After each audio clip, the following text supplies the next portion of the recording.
Hello, everybody, and welcome to Young Guns. Today, we are going to be talking about the college football coaching carousel. And man, folks, it has been a wild coaching carousel so far. Don't you guys all think? Oh yeah. Oh yeah, a lot of great ones to cover for sure. Mm-hmm. All right. Well, unfortunately, we do have to talk about the Heisman. And Caleb Williams, as we all expected to, did win the Heisman. Jeffrey, let's lead us off with your thoughts on Caleb Williams winning the Heisman Trophy for the Southern California Trojans. Yeah, I mean, there's really not much to say. It was gonna happen. It was gonna be Caleb Williams. As much as including myself, I mean, I try not to, have bias personally, but I wanted Max Duggan to win the Heisman. His story with the heart surgery, what he, tried to do to win the Kansas State game, it was unbelievable. But he just did not have the stats. Nobody had the stats. CJ Stroud didn't have the stats. Stetson Bennett definitely didn't have the stats. Some of the guys on the outside, none of them had the stats. Caleb Williams had too much rushing touchdowns, too many passing touchdowns. He just had too much there. And he had plenty of moments where he just looked like the best player in college football. And he deserves it. And even when he got hurt in the Utah game, he still threw for 365 yards and 3 touchdowns. So that was considered a bad game for him. Most people, that's a great game. So again, he deserved to win it. It was going to happen. Austin, what about you, my friend? Congratulations to all of our Trojan fans out there watching. Congratulations on Heisman number 8. Caleb Williams, who absolutely earned this award. He balled out. And who was to think at the beginning of the year that Caleb Williams would win the Heisman? The guy wasn't even in the discussion to win it. And here we are today. And congratulations to him and all the Trojans, and hopefully more success to come. As he said, he never gave up on his dreams. And for everybody that's watching, never give up on your dreams. Yeah, just congratulations. I thought next year would be the year for Caleb, but already doing it as Heisman season, his sophomore season, makes it even more impressive. Jackson, what are your thoughts on Caleb winning the Heisman? I'd like to give a big congratulations to Caleb Williams and everybody that has been in the Heisman race this year, especially the Max Duggan and Hendon Hooker and Blake Corum, and Stetson Bennett, and there's a lot of guys that were in there. But I'd love to say congratulations to all those guys, and may the rest of this year be an awesome rest of the year for you, and may the next year be an awesome year for you. May you have prosperity coming to you. Mike, what do you think, bro? You're muted, bud. Okay. I don't really have a whole lot to say. Just congratulations, Caleb. It's obviously well deserved. There's no doubt. I think even if you look at the vote count, again to Jeffrey's point, the only person other than Caleb that had a chance was Max Duggan. He did only beat out Max Duggan in total votes by, I think it was 600 votes, roughly. But yeah, the only thing, to your point, Will, I would have thought maybe next year for Caleb. Yeah, it's some bias in me, but I'm only literally like that much worried and scared about next year, because if he does this again, he's the second 2-time Heisman Trophy winner. And that is a little personal and hurts a little, just a little. It's one of those things, like, I don't necessarily care, but it's one of those things that most Buckeye fans have their last grasp on. So, what's up, Hummus? Happy you're here, buddy. Long time. Yeah, one of my favorite things he said real fast when he got up on the podium and he had officially won his Heisman. He looked down at his 3 oppositions and he said, "You all are going to the college football playoffs. You 3 still get to go to the playoffs. I don't." So when he was up there, that was interesting. Yeah, he said, I might be up here, but you three still get to go to the playoffs. It's Well, like a if you consolation prize. You guys get to get beat up more. well, he does All right. too. I know. I was kidding. All right, moving on to the coaching carousel. Well, Oh, before we do that, we had the Army-Navy game, which was a great game, especially down the stretch in double overtime.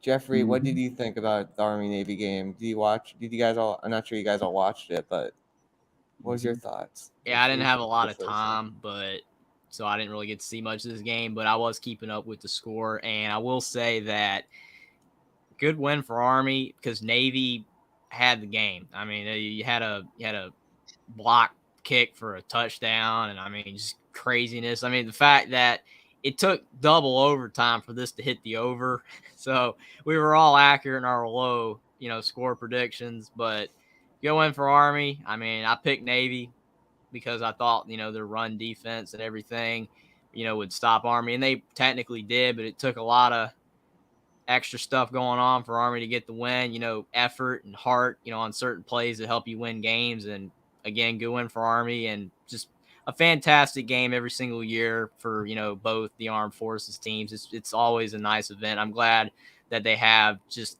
that day for them and no other games on TV. I think it's awesome. It's deserved. Yeah, it was the first ever Army-Navy game to go to overtime, so it was a special one. Austin, what did you think about the game? I got to see a little bit of this game, and I want to say how special it is for all the men and women in attendance that get to have a full day of football and rivalry to themselves, because they truly make a lot of great sacrifices for our country that we may never be able to thank them for. But this was a really good game. Army and Navy scored a lot more points than I thought they would. Like, to me, this was a shootout. But Army, congratulations on the win. And Army owns bragging rights until next year. Congratulations, Army. Better luck next year, Navy. Jackson, what did you think? Oh, it was a great game. It was spectacular. I was sad that Army can't be able to go to the bowl game because of the NCAA rule where, if you beat two FCS opponents, you have to have at least 7 wins. But at least Army got to end their 2022 season with a bang by beating the Navy midshipmen. It was a great game. The first overtime game in the history of the Army-Navy rivalry. That was just spectacular. And I was 1 point short of it being the final score. Mike, did you see it, and what do you think? So I missed the whole first quarter of this game, but I watched the rest of the game. So basically, I didn't miss any scoring. I thought this was a really good game. It's great that we get a game like this where we can appreciate and honor our military in this way. It's awesome game all around. There were the few momentum swingers. For example, as Jeffrey, I think it was Jeffrey, said, the blocked punt to put Army on the board finally after being down 3-0. And then in my opinion, the drive that basically sealed the game for Army, the drive at the end of regulation where Navy was driving, they were inside the 5. It looked at first glance like when the Navy running back fumbled, it looked like he was down, but upon further review, he was not down. The ball was punched out in midair. The score itself being as close as it is doesn't surprise me. We've only had 2 shutouts in the series, I believe, and we've had very few blowouts. So a close game like this doesn't surprise me. The low scoring in general doesn't surprise me because, they're run the ball. They stink at passing the ball because the type of offense that they run. The defenses are built towards the run game. So the stalemate at by halftime it was only, I think, 10-7. So overall, a great game. Congratulations to Army for the win. Just overall didn't surprise me. But thank you for your service and good luck on your upcoming tour for all the Army and Navy and Air Force graduates. Mm-hmm. Agreed, absolutely. We wish you nothing but awesomeness, Army and Navy. Mm-hmm. So, on to the coaching carousel. And this one surprised me. Troy Taylor going from the FCS level, although he was very successful there, Sacramento State. He is taking a huge leap going to the Power 5 in Stanford, especially with the way that the Pac-12 is looking. He's going to have some stiff competition with the amount of good coaches that are going the West Coast. So, right after losing 66-63 to Incarnate Word in the FCS playoffs, he goes over to the farm. Oh, they lost Stanford. 66-63 against Incarnate Word. Like, Yeah. And they combined for like 50 some odd points, I think, in the fourth quarter alone. Mm-hmm. So, not to step on Will's toes here, but what each of you talk about what you think and then what grade you give the coaching. That's how we'll do the carousel. Well, I don't know. I guess I'm first. He has a great record at Sacramento State, like everyone's pointing out, and that is a good thing because a lot of coaches that have great records at small schools, whether it's at the Group of Five or the FCS level, they have made the move into a Power 5, conference school, whatever, and they've done well. So it's not like it can't work. But to me, this just kind of feels like this is a move, by Stanford that it kind of just shows that Stanford's just kind of falling to the lower depths of the Pac-12 with this move.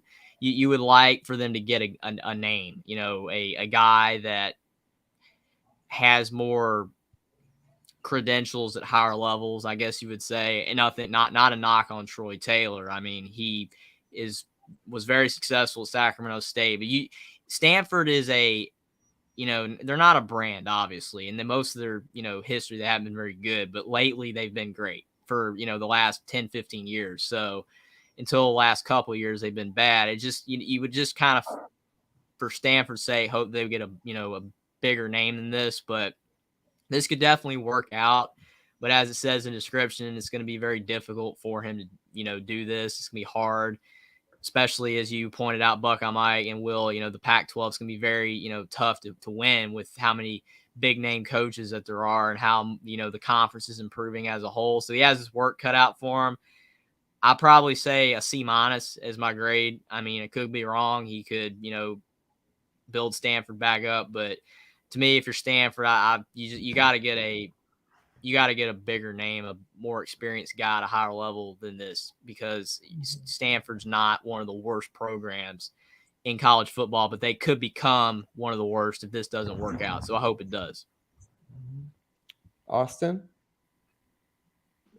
I'm not too familiar with Troy Taylor, obviously because he came from the FCS and he wasn't his biggest name, but I think Stanford, David Shaw, I think the times evolved for him a little too much because a lot of coaches now are using NILs, using the transfer portals a lot, and he wasn't that type of guy to do that. So Stanford went out and essentially got a guy that's willing to adapt with the times and hopefully bring the program back to relevancy again. And the thing too that Stanford has to figure out with this new head coaching hire is what do they want to be? Do they want to be 6-6 every year, a good bowl team? Do they want to try to win the Pac-12 again? Do they want to try to be a New Year's Six team? And who knows what Troy Taylor could bring to the next level? He may be a great fit for Stanford. based on what he's accomplished in the FCS. But overall, I think Stanford realized that they had to get someone to move on with the times, get someone who's willing to move on with the times with them, and Troy Taylor might be that guy for Stanford. And hopefully Stanford can get back to their winning ways soon. Due time, we'll see how good this guy really is at this level. For right now, I'm going to say it's a C plus. I think there's a lot of potential there if he could put it together. Mm-hmm. All right, Jackson, what do you think? Honestly, this is one of those hires where I say, ask me again 3 years from now. I agree. But Could work, could not work. Yeah, because I don't really know much about Troy Taylor besides the other day what he did against Incarnate Word. But he's done pretty good at Sacramento State. I mean, maybe he's like Chris Kleiman and Craig Bowl. Maybe he's not. But right now, I'm on wait and see mode with Troy Taylor. And in conclusion, I give it a C. All right, Buckeye Mike.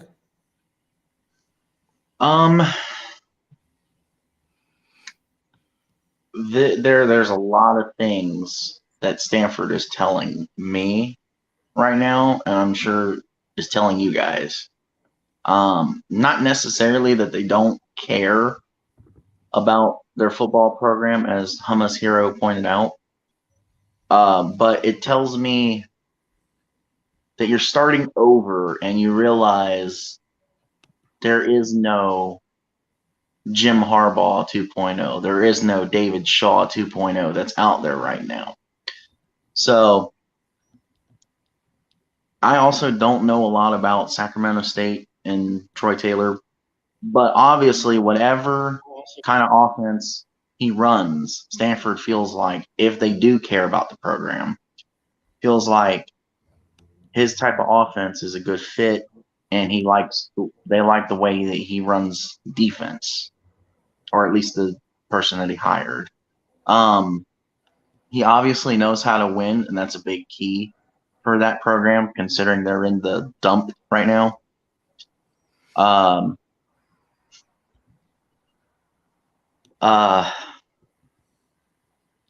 It just, to Jackson's point, it's a wait and see.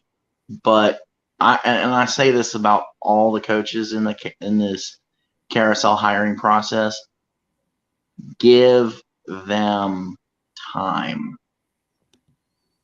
at least 3 to 4 years. And I'm talking to the universities that hired them, all of them. None of this, oh, well, you go 3-9 one year, you go 2-10 the next year, or 2-10 the first year, 3-9 the next year. We're seeing improvement, but we're not seeing enough improvement, so you're fired. Get out of here. Let them cycle through the previous coaches' classes and actually show what their classes can do. Because if you're constantly cycling through, and that's to all the universities, if you're constantly cycling through, then it looks worse on you than it does about the coach themselves. Mm-hmm. I'll say this about Troy Taylor, though. As far as my grade, I give it a D, just because, again, I don't know much, and it's kind of a wait and see. And does the university really care about the program right now? That's essentially what I was saying when I was like, it could work, but it might not work. It's hard to tell. It's almost impossible to tell. It's just that. Mm-hmm. Go ahead. I'll defend the tree a bit here. They were 2-9 at Sacramento State the year before he took over, and then they went 9-4, 9-4, 9-3, and then this year they went. Why is my PC not working? 12-1, which is impressive. That is impressive. Impressive program around. And I mean, I remember. Mm-hmm.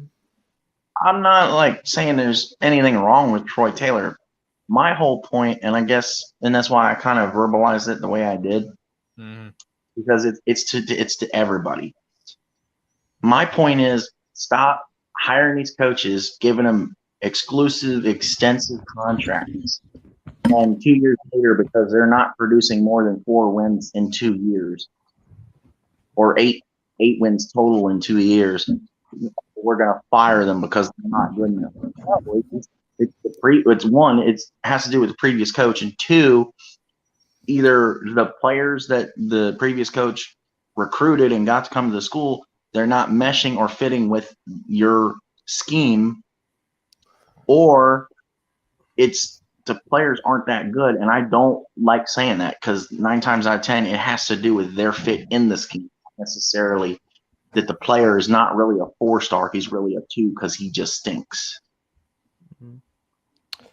All right.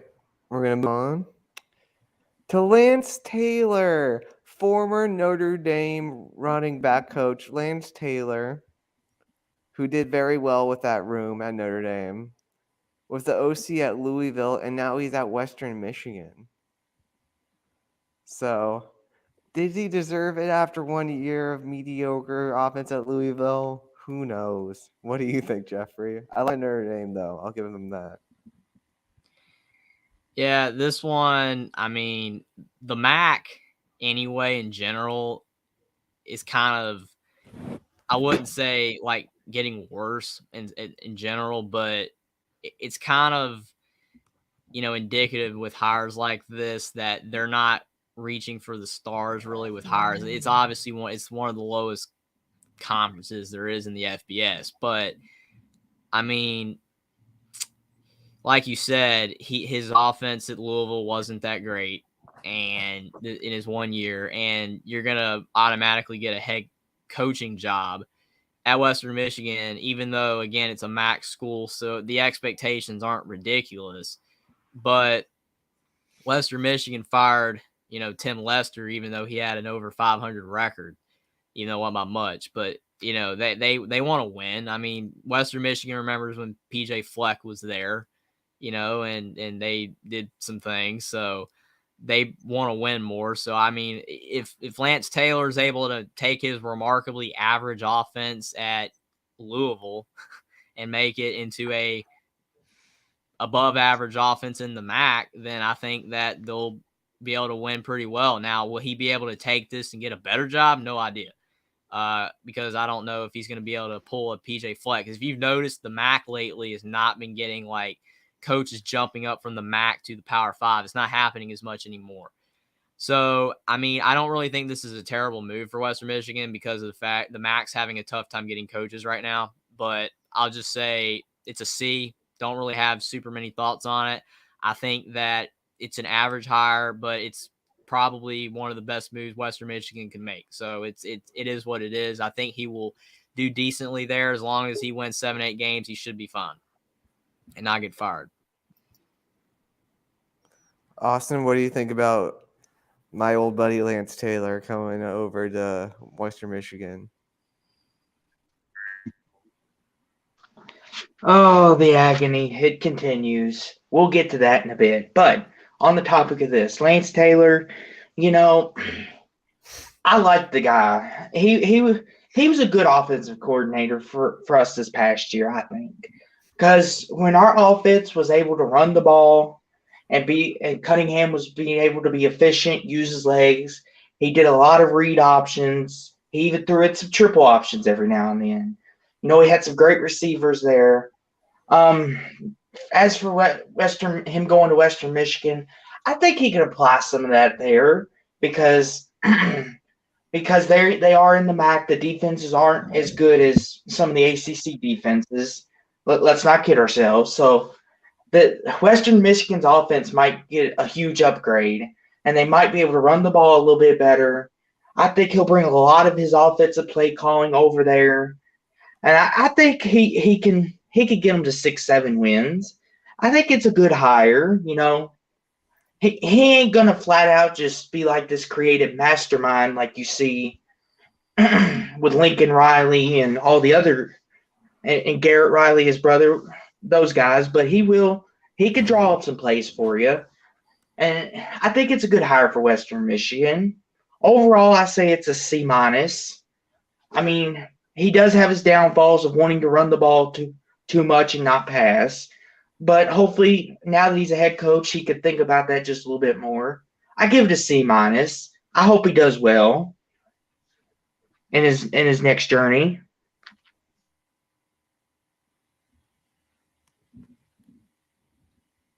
All right, Jackson, what do you think? Oh, this is another one of those hires where I say, ask me 3 years from now. I'm just like, Lance Taylor. Ooh. How good was the running game under, Lance Taylor at Notre Dame? Well, I have a feeling it was really good. Very, very strong. I mean, he had Kyron Williams, which helped a lot, who now Yeah. plays for the Rams. But he also helped develop Kyron, so you got to give him Yeah. credit for that. Well, for right And now, if you have a mobile quarterback, he loves those. He loves mobile quarterbacks. Because Cunningham, that was like his pet project. He loved that. Yeah. But yeah, he all I Kyron. can say is he's a C for now. Yeah, I mean, he turned Kyron from a 3-star recruit to a 5th-round pick for the Rams Right. in a second-team All-American his senior year. That's it. Oh my gosh, these bots. Mm. Man, Okay. the ladies are It's- into us tonight, Buckeye, aren't they? What about Lance Taylor? Who sounds Homer and Snap? Are you Well, referring to me or well, Will? I always Don't know. admit that I'm a homer, if that's what you're talking about. Mhm. Depends on when he said it. I think he's referring to me and Will. Yeah.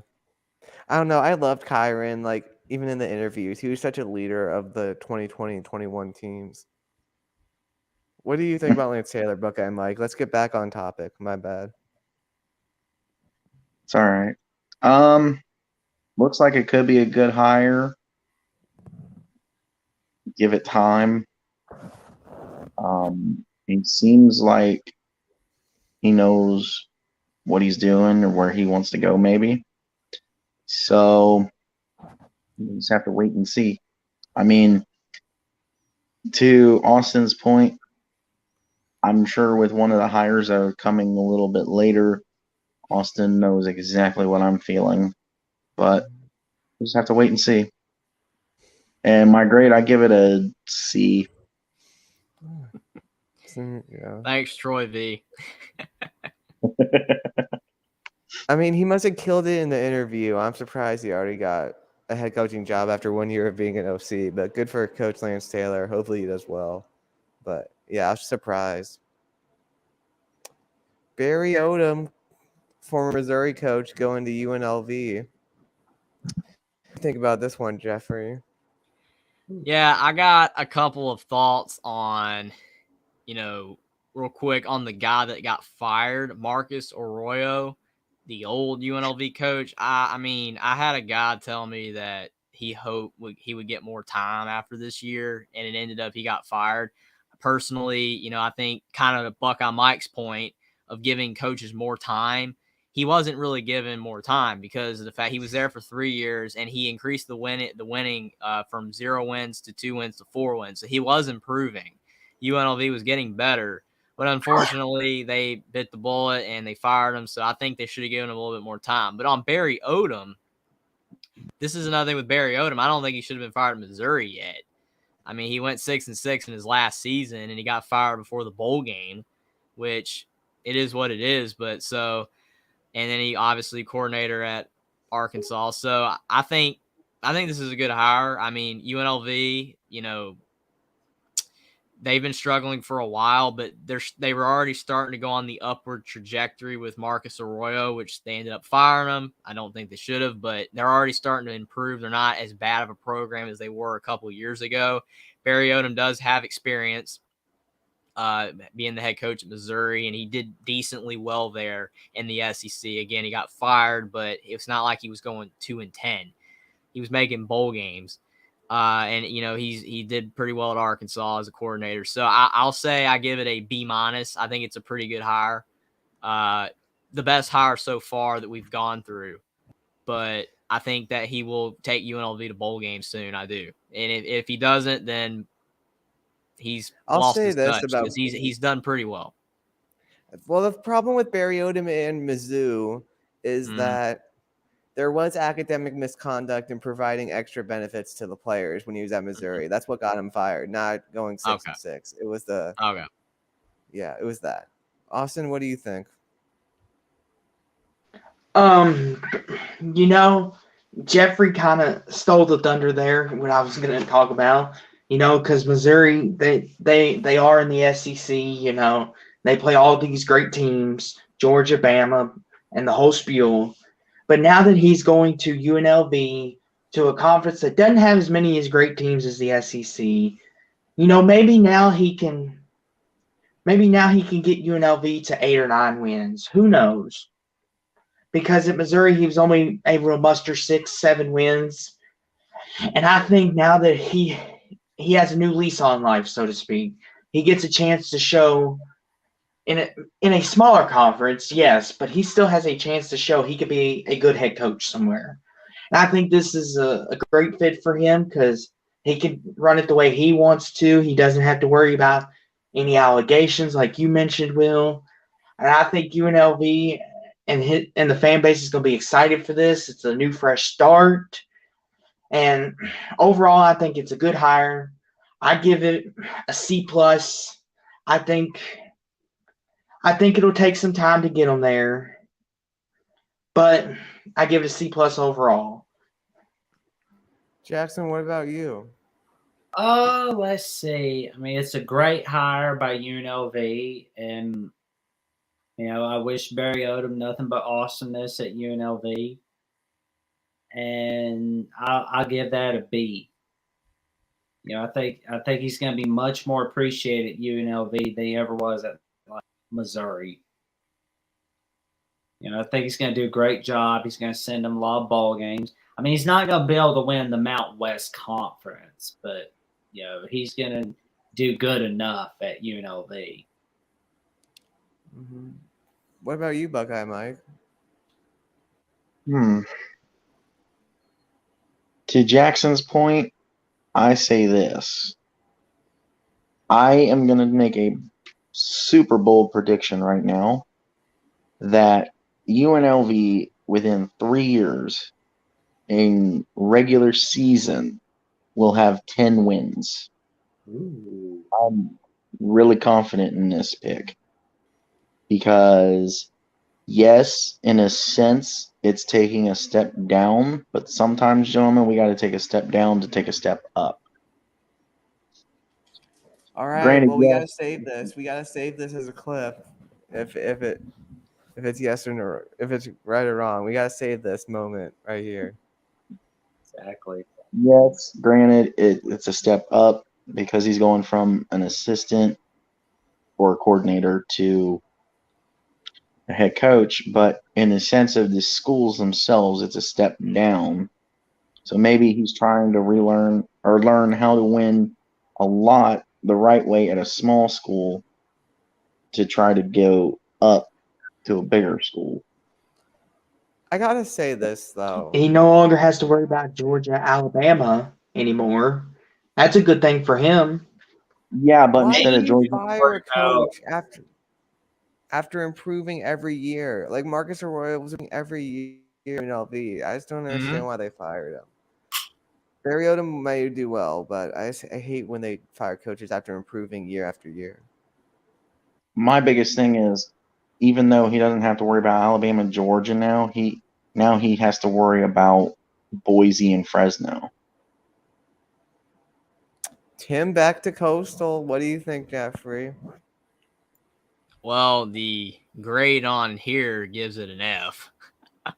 So, I mean, is it that bad? I mean, according to this right here, it says that none of his offenses finished in the top half of the ACC at NC State, and 2 of his 3 offenses at Texas finished in the bottom half of the Big 12. Now, obviously, that doesn't sound too good because, NC State and Texas have talent, and they should not be finishing that low. I don't know if there are certain circumstances that is the reason why that's the case, but I will say I feel bad for Coastal Carolina as a program because they were doing so well under Jamie Chadwell. And unfortunately, programs like this, they're stepping stones. And, no matter how much you don't want them to be stepping stones, that's all they are for coaches. And Jamie Chadwell's moving on to bigger and better things. And this could go bad for Coastal if Tim Beck is not able to keep the standard that Coastal has set the last few years. If it gets ugly, it could get ugly quick.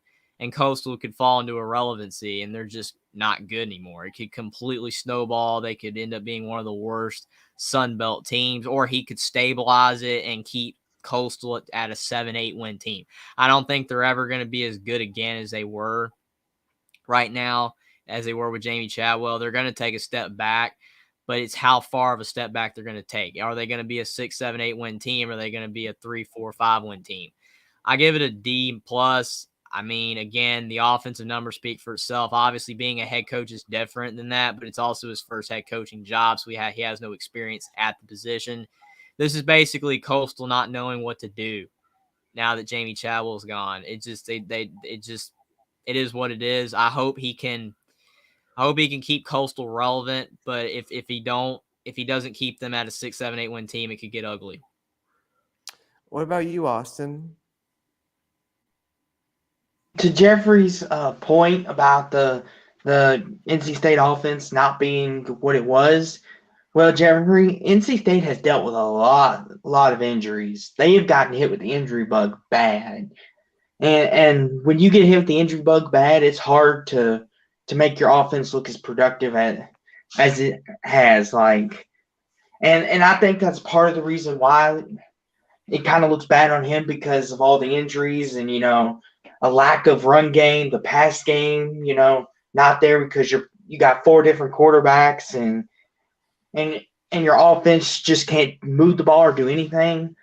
But I agree with Jeffrey in the sense that Coastal, they're kind of like, this was kind of a hire that they have no clue what they're doing kind of hire, because Jamie Chadwell left and they're just trying to pick up the pieces now, because Coastal, they were once a team that were going to win 11, 12 games, possibly win their conference.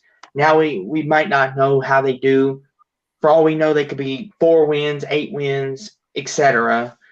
But as far as this hire, if Coastal could stay relatively healthy, I'm willing to give him a shot. An F's a little harsh for a new beginner. I get no coaching experience. That's a big key. But I'm willing to let it wait and see. You got to be patient with these guys. So I'll give it a D minus. I'll give it a D minus to be fair. I won't go F completely yet.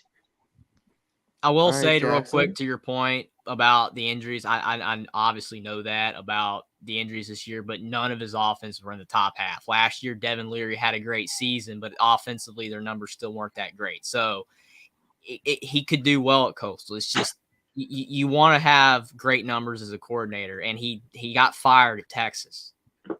I mean, basically demoted, whatever. So it's not just this year that I was talking about. It's the whole shebang. It's everything he's done. I hope it works out for him, but I know what you mean as well. Trying to give him the benefit of the doubt. That's why I gave him a D plus.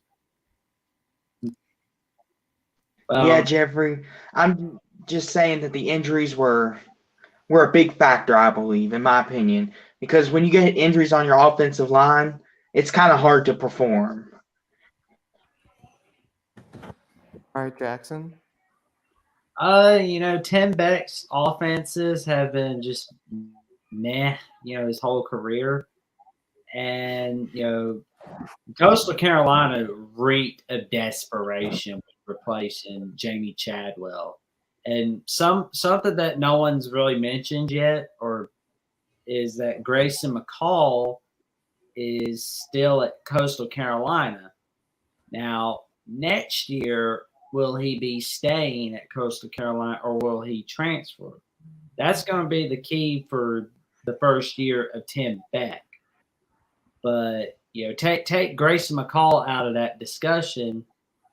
I'm gonna say this is a D minus. I mean, I don't really have a lot of positivity about the future of Coastal Carolina football. They were basically the Boise State of the South, so to speak. The But field and everything. oh yeah, but this year, but like next year and the next 2 to 3 years, I wish you a lot of luck, Coastal Carolina. I really do. I hope everything works out the way you want it to. All right, I'm going to talk before Buckeye Mike goes on his rant, just because I want to let Mike have his time. I will say this, though. 2021 with NC State, they put up some points. Like, I know they might have not been playing the best team, but they did put up, like, they did have some big games, like 33 against Boston College and 41 against Syracuse. But I mean, I was trying to make an argument here, but really, I gotta agree with everyone else. The numbers kind of do add up. Their offenses weren't really legit under him. So I was trying to look for a positive, but even I can't really look for a positive. Although, yeah, their offenses aren't that good under NC State. Go ahead, Buckeye Mike. Oh, Coastal. Oh my gosh. You broke my heart. You let Jamie Chadwell get away for good reason. He deserves to keep moving up the ladder. But you hire a big piece of doo-doo in his place.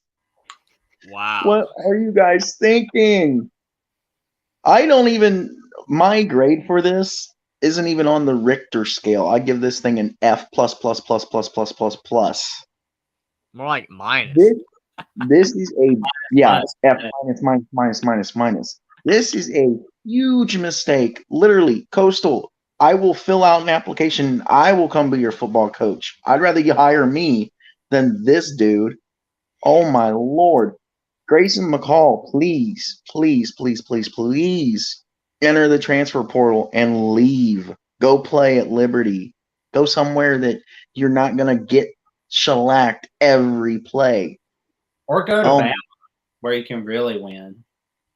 Or go to a Power 5 school like Bama, like Georgia, where you can really win. Probably a little bit lower than those, though. I mean, maybe more like here's my big thing on this. I don't know. Probably too much. I don't know.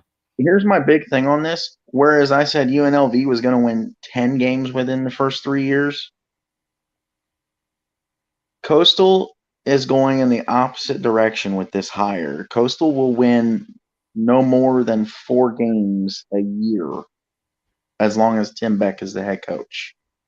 Because when your production, yes, when your production is at the bottom half, closer to the very bottom of the Big 12 and the ACC, your production is going to be that or worse in the Sun Belt. I mean, just look at injuries do play a factor, Buckeye Mike. I just want to point that out. What? Injuries do play a factor. NC State has had some riddled injured seasons, so. Okay, but you can still have a productive offense with injuries. I disagree because if you're losing half your offensive line and your wide receiver room, it's kind of hard. I mean, they only scored in the 20s last year, and they were one of the better teams in the ACC. That was what I think. You gotta at least go FCS over a guy like Tim Beck. I would have went with the FCS coach, like one of the better CAA coaches, like Mike London or Tony Tristiani. That's my point. There are better coaches out there than this freaking pile of garbage bags. I mean, All right. on to the next Biff one. Hoagie. I watched a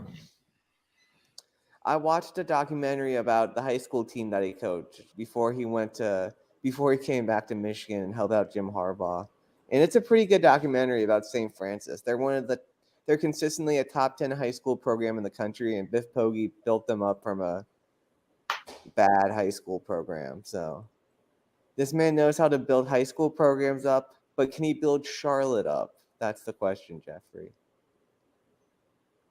Yeah, I mean, to Austin's point about injuries, I will say for Will Healy, the former coach of Charlotte, who had things rolling for a year or two, and everybody was, very happy with him, great offensive mind, whatever, great coach, all that kind of stuff. I will say that their quarterback, Chris Reynolds, he got banged up and he was never the same. And that really took them on a downward trend. So if you want to talk about injuries, that for sure could have played a part while Will Healy's no longer the head coach.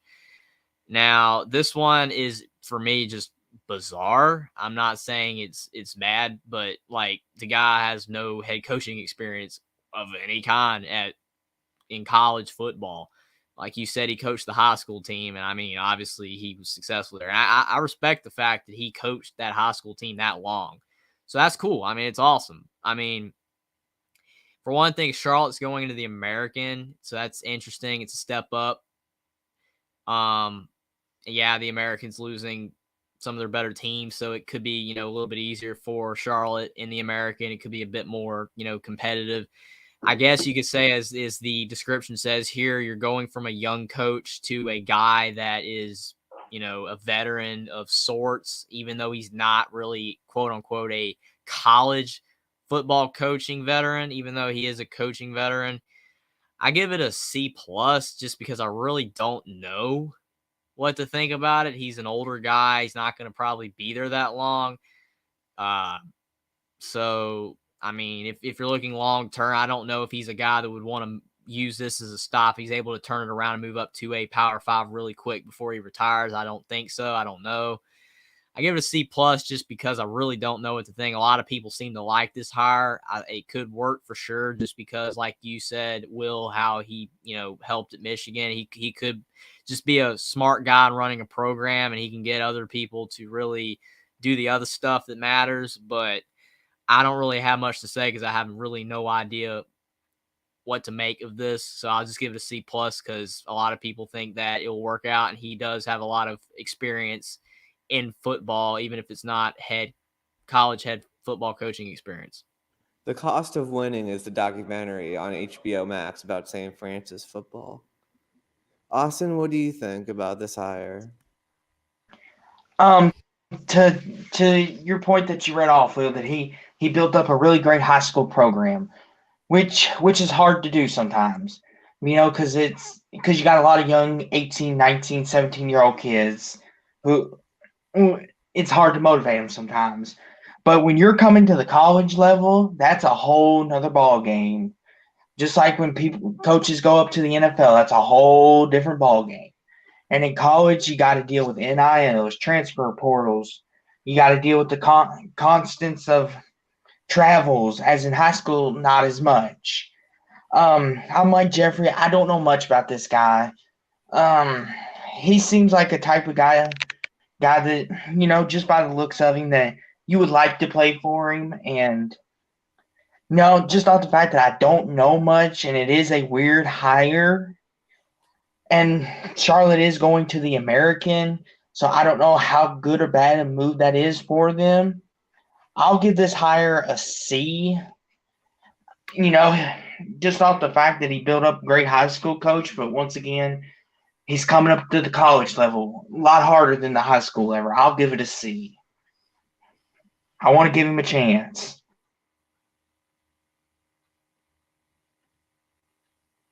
All right, Jackson, what do you think? I'm gonna give this hire a B minus. After what I just heard about Biff Poggi, and I think he's gonna do a great job at Charlotte. Well, I think he will, and I wish him a lot of luck. I wish him nothing but awesomeness and a lot of prosperity for him and the Charlotte football team in the American Athletic Conference. And Mike? As far as this hire, I also don't know a lot about Biff himself or Charlotte. I wish him good luck. There is potential there with him being coming from, a Power Five. There's potential there for success. But with the potential for success, there's also the potential for failure and downfall. So we just have to wait and see what the product will be and how he produces, if he can produce. So I give this hire a C. All right. Alex Golesh, coming from Tennessee, as he was a big help to that offense. Jeffrey, what do you think about this one? Yeah, this one is interesting because South Florida's regressed hard. From even 5-6 years ago when the war on I-4 was actually interesting to watch and both teams were both solid. Obviously, I guess you could say the game this year was close, but South Florida is terrible, unfortunately, as a program right now. Obviously, the grade here, they don't like it, but I will say, I mean, he did lead Tennessee's offense, and Tennessee's offense was legitimately fantastic. But the problem is that when you are leading a great offense, you have to have talent. And Tennessee has great players. He's going to a program in South Florida that is just gutted right now. They don't have players. They just don't have the players. They can get players. South Florida is in a great location. Florida's players everywhere, talented players, but no one's going there. And NIL is kind of like everybody's talking about Stanford with NIL and how it's affecting their program, and how they're not able to win anymore. It also is affecting programs like this. In South Florida, even though you're in the hot spot for players, no one's going to your program. If he's able to get players to go to South Florida because they think he's a great offensive mind and he's able to get some transfers, he's able to recruit Florida and get some, pretty decent players, some better players than South Florida already has, I think it can work. But the fear of when you have a guy like this who's a great offensive mind, you have to have talent to run a great offense. And if you don't have talent, your offense can be as sophisticated as you like. You could have all these great plays. You can do all this stuff, but you're not going to win because, again, you're on a team that has no players, and and you don't want to say obviously they have players, they're just not talented. I'm going to give it a C minus, only because of the fact that he did a great job as a coordinator, but South Florida needs a lot of help, and they probably needed a proven coach. South Florida needed a guy that, you could almost say like a Barry Odom, really, that has Power 5 experience that's downgrading. This is kind of what South Florida needed. Or like Tom Herman, who we'll get to. But South Florida didn't go that route. I mean, it could definitely fail because South Florida's also been quick to pull the trigger on guys lately. They're not keeping guys very long, even though they're losing. South Florida needs consistency. They need to get better players, and whoever is the head coach, whether it's Alex Golesh or someone else in the future, they need to get better players because it doesn't matter how great of a coach you are. You're not going to win if you don't have any good players. I mean, if you can recruit, you can win at South Florida. Willie Taggart won 10 games at South Florida. I agree, but that was then and this is now. There's a difference in the NIL world. That's the problem. Yeah, I know. Mm-hmm. Yeah, but you got to give them time to bring in those players to have those types of seasons. Austin, what do you think? Yeah, this right here, you just went from having arguably the guy who arguably had the best quarterback wide receiver duo in all of college football. Now he's going down to South Florida, like Jeffrey said, a gutted team that they've just hit a rough stretch, and maybe he's the guy to fix it. Who knows?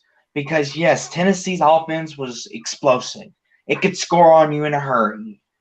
Like now that he's going down to South Florida, a team and program that hasn't been winning at much lately, and used to be a really good program.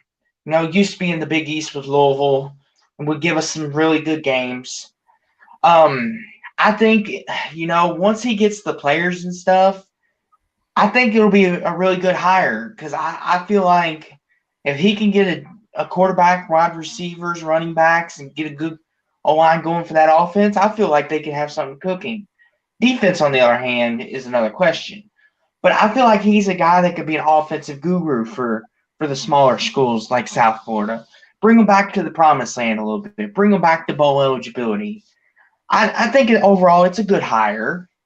I think it's a good hire, and I think South Florida in the long run will benefit from it after they get some players going in the transfer portal, NIL, after they get over this rough stretch.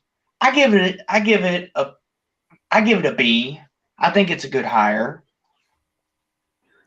What do you think, Jackson? I'm gonna grade this hire. Oh, sorry. I'm gonna grade this hire as a C minus. What about you, Buckeye Mike? Guys, where's the love and opportunity in our group? This man is going from offensive coordinator with the number one offense. Yes, the USF offense is depleted. The players are not very good right now. But isn't that what recruiting is for? I mean, yes, there's opportunities out there to bring in the higher recruits to come play at USF, but if someone like the big one that we'll get to later, Deion Sanders, can yank someone from a FBS school to go to Jackson State, he's just got to have the opportunity for something like that to happen, and got to have his feet on the ground, boots on the ground, work his butt off. There's potential for really good success here. I disagree with the grade on the screen. I think this could potentially be a B, maybe a B plus. I don't see it being a D. If he fails, it probably is a C plus to a C if he fails.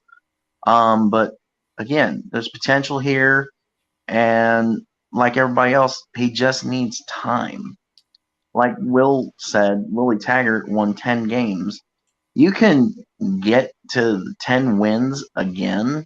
There's a process. It's not just, he had the number one offense. Let's pull him, put him in our system with our crappy players, our crappy team, because we only won one game this year, and he's automatically going to win 10 games next year. That's a lot of the problem with these universities and why you're seeing coaches get kicked to the curb after 2-3 years. But like I said, I give it a B plus, and I basically gave all my thoughts on that. So you're in agreement with me, Buckeye Hello. Mike. Mike, a B. Hello. Like, I'm also agreeing with you on the point that he's not going to immediately go over there and do what he did at Tennessee. It's going to take some time to get everything working. But if he can produce what he did at Tennessee and get that offense going, who knows what the future could hold? Yeah, like I said, he can get it there. It's just, will USF actually give him time to get there? Mm-hmm. That's why I gave it a C minus, because of the fact I was a little bit, leery of the fact that South Florida, as I actually said, they've been firing coaches quickly. That's a problem. And also they're not getting players. If he can get recruits to South Florida, it will work because he will be able to run good offenses with those players. But if he does not, and they continue to not be able to recruit, then he's toast, because you can't have a great offense without great players. It's impossible. Now, guys, do we want to talk about Lord. Satterfield or Brom first? Who do we want to talk about first? Oh, Will, we can I thought move you this liked him. because We can move this because I forgot to put this in the right color. It should be the same as the other higher ones, so we can Okay. come back. So we got J.G. Kinney going to Texas State. What do you think about this one, Jeffrey? Yeah, this one obviously I've kind of, had some thoughts on this where to me, like, I don't think this is a bad move for Texas State to get this guy because of the fact, you're getting a guy that, is he put up on offense with his team ridiculous numbers. At a low level, yes, but Texas State's not a big jump. So I think this is a great move for Texas State. I more think it's, less of a good move for GJ Keene because of the fact that he's not really taking a big jump. It's not a big jump. So for me, if I was grading his move, it'd be lower than the move for Texas State. But since we're grading it on the move for Texas State, I give it a B minus. I think it's a good hire. Texas State's struggling, and I think he's going to be able to inject life there, to an extent. I think it's a pretty decent hire, really. But for him, if he's not able to get Texas State like to a UTSA level, where you're winning 9, 10, 11 games, then it's going to be very hard for him to move up to a Power 5 coaching job. If he can do that, then yes, but it's going to be very tough if he's winning 6, 7 games because at those lower levels, they want great success for you to move up. So it could be a bad move for him if he's not able to win the necessary amount of games that he needs to win at Texas State to move up even further. But I think it's a good move for Texas State to get a guy like this because of the fact this isn't as big of a jump up as a lot of people would think. So Texas State probably got a good one. You just, for this guy, you really hope that he's able to win a lot so he can move up even further. But I give it a B minus because I think he's going to be able to definitely improve them from where they're at right now. Austin, what about you? Hold on, I have a question for Jeffrey. So, do you think that this could be more of a longevity hire, like he really has a chance to build the program and build up to 9, 10 wins? Or do you think it's a normal, like, oh, I think my system fits well in here. Let me go here to fast track to getting Power 5? That's a great question. I mean, personally, I don't know what, his thoughts are on this move because, I mean, yes, if he is a dedicated person like Jeff Traylor has been so far at UTSA, he's been, been sitting there, and he got a contract extension. Now, he's probably eventually going to move up, but he's just sitting there.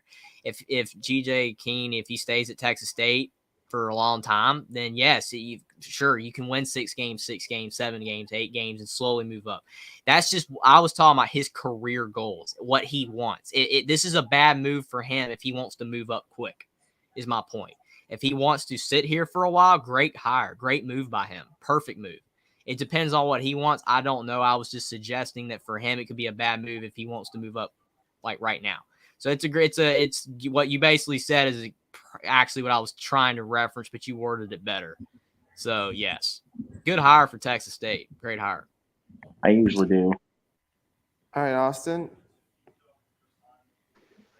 I don't know much about JG Kennan, if that's how you say his name. I don't know much about him. Yeah, I didn't really know how to say it. So I was trying to say this guy. I was like, I don't know. Yeah, but I don't know much about him. He's one of the guys at the smaller schools. Like Jeffrey pointed out, he's been a very winning coach at the school, but at a lower level. And it's a hard thing to win anywhere, no matter what level. Winning's just hard in general. So all props to him for winning. Now that he's going to Texas State, it's kind of a little bit of a move up. Texas State is in with the big boys. But I think overall, if Texas State could stay patient with him, I think he could make that program into something more than what it already is. It could be an 11, 12 win program. I agree with Jeffrey. Like, this is a really great hire if he's going to stay and build it. But if it's just a building block to get to say like Stanford or something, to get to a Power 5 program, then it's not a very, very good hire. But as I would just look at it as Jeffrey did, if he's staying there, I give it a B plus. I think it'll work out in the long run. Jackson, do you agree, or do you have something else to add? Oh, I agree. You know, he's been doing a great job in his 1 year at Incarnate Word, and you know they're still in the FCS playoffs playing against North Dakota State in a semifinal, and that's pretty big. And in conclusion, I grade this hire a B. I hope everything works out for him at Texas State. I had a lot of ball games. Nothing but awesomeness for GJ Ken. Buckeye Mike, anything else to add? I know you talked to with Jeffrey about it as well. So, my thoughts on the move by GJ Kinney. First of all, it makes me wonder if he did this now because he saw when the playoff bracket came out and he said, if I make it all the way to the semifinals, I could get my butt kicked in the mud hole by North Dakota State. Just kidding. But there's a lot of potential here, like the last one that we talked about. There's a lot of potential for this to work. And my advice to GJ, like Jeffrey said, and I think the rest of us have said, just stay put, get your wins built up, get your system in place, and just let everything process. Things will happen and open up when the time is right. Just stay where you are, because the problem becomes if he makes too many jumps too quickly, he's setting himself up almost for failure, which I think is what everybody's kind of basically said. So as far as this hire, if he stays longevity, then I give it probably a B plus to a B. But if he leaves like that, then I'd almost assume it probably will end up a C, maybe a D. I would think it'd be very hard, like extremely hard, to get an F. All right. Now this one is interesting. Trent Dilfer Woo! going to UAB. I mean, with no college head coaching experience. What do you think about Jeffrey? This is interesting. Well, I mean, this is kind of one of those situations where, is this almost like a move because, of like the name, name power, like Deion Sanders, has the name, the pull. I don't know. I mean, as the, description here says, UAB could have hired Bryant Vincent, the interim coach, and kind of pulled a Georgia Tech and, hired him as the head coach. He had a decent season at 6-6. I mean, UAB is a program that they've had some turmoil with, their program being gone for a couple years, and their, longtime coach Clark, he, retiring and everything. I'll just say that this is another one of the hires that you just have no idea. It's almost like the Charlotte guy, there's really nothing you can really say here. I mean, it's somebody that is a great player and, coaches, at small levels and stuff. It's really tough to know how they're going to do it at these kind of places. I'll say that I give it a C minus, just like here, just because I have no clue.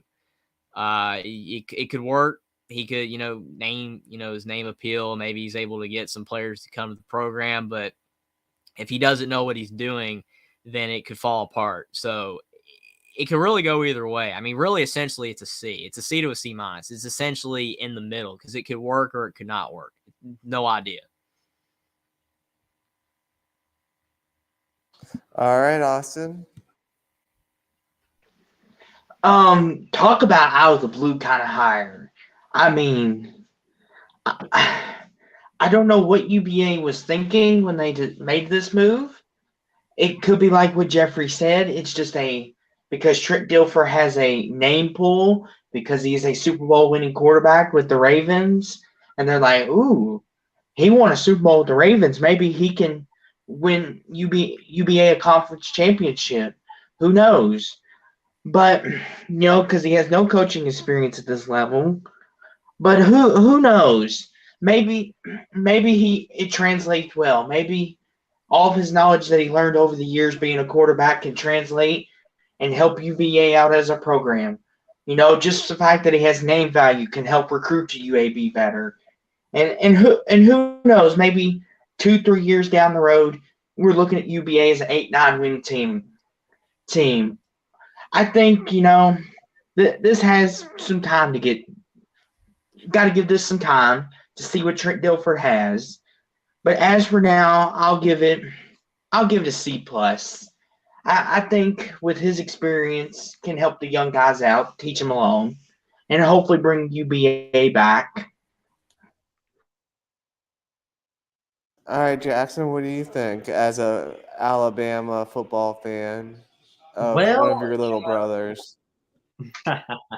well, I'm kind of on wait and see mode. I wonder if it's going to be like the when Jackson State hired Deion Sanders. So, maybe it's going to turn out pretty good for him. So for right now, I give him a C. But I do wonder what they'll be able to do in the American Athletic Conference in their first year next year.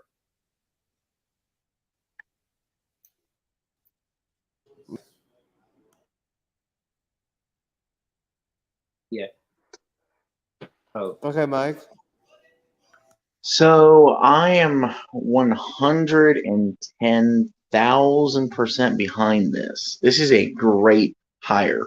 Will it have the same level of accomplishment as Dion? Only time will tell. It is at a smaller program, not compared to Jackson State, but it is a smaller program compared to Colorado. But it depends, one, how serious Trent Dilfer is on being a coach. If he's serious, like I said, there could be success here.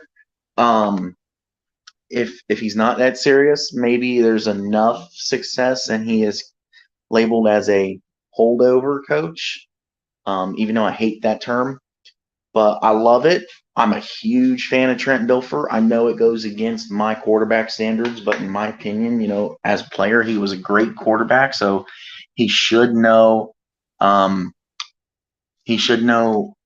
to what's the word? How to make the quarterback into a NFL style quarterback per se. But overall, and by the way, this grade for this is just disgusting. You're giving this man no opportunity, even though he has never been a coach before. He knows how to play football. He knows football. That can help. So as far as the grade goes, I give it a B. I want to go higher because I like Trent Dilfer, but it's just I can't go any higher until there's experience. Now, to everybody watching, this show is about the coaching carousel. And so we need to keep the chats about the coaches. You want to talk to coaches? That's fine. You can have discussions in the chat about the coaches, but this is a coaching show. If you want to discuss something else on the show, then you need to wait until that time comes, or you can go discuss it on social media. Please keep the chat about the coaches. I'm not really that concerned about the chat, man. If they're just gonna argue, man, it's like, I mean, it's helping us move along. It's helping us move along. It's helping us move along because we don't have to read it. I mean, think about it, man. I mean, I know, but still, it's about coaches. The chat should always be what the show is about, or at least that's what we've all been told in other shows. Yeah, but we don't have to be like them shows either. I mean, you know what I'm saying? I mean, I know what you're saying. I understand. Like, I get it, but it's like, just doesn't really matter. Totally. Now we're getting into the good juicy part of the burger The with Power this Five. one. Wait. Do we want to go from here on and then come back to Braum at some point, or do we want to go back to Braum first? We'll go back to Braum See, you're making us when lose the a viewer, slime. man. Oh my God, I'm not butthurt. It's just I've been told by certain people on other shows that talk college football the same thing. My thing is, you don't have to read the chat. That's my thing. Like, I mean, I'm checking it out and just laughing, man. It's like, to me, it's just no biggie. No He's big deal. coming Yeah, home. thank you, He's hummus. Here, it's like, coming home. what college football should ever stay on top? That's He's none. coming. None. Kenny's coming home. He's coming home. He's coming home. He's coming. Kenny's coming home.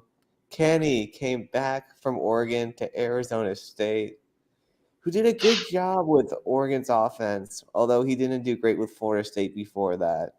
So, interesting hire. Definitely, hopefully, they'll give him a chance long term to do well in Tempe.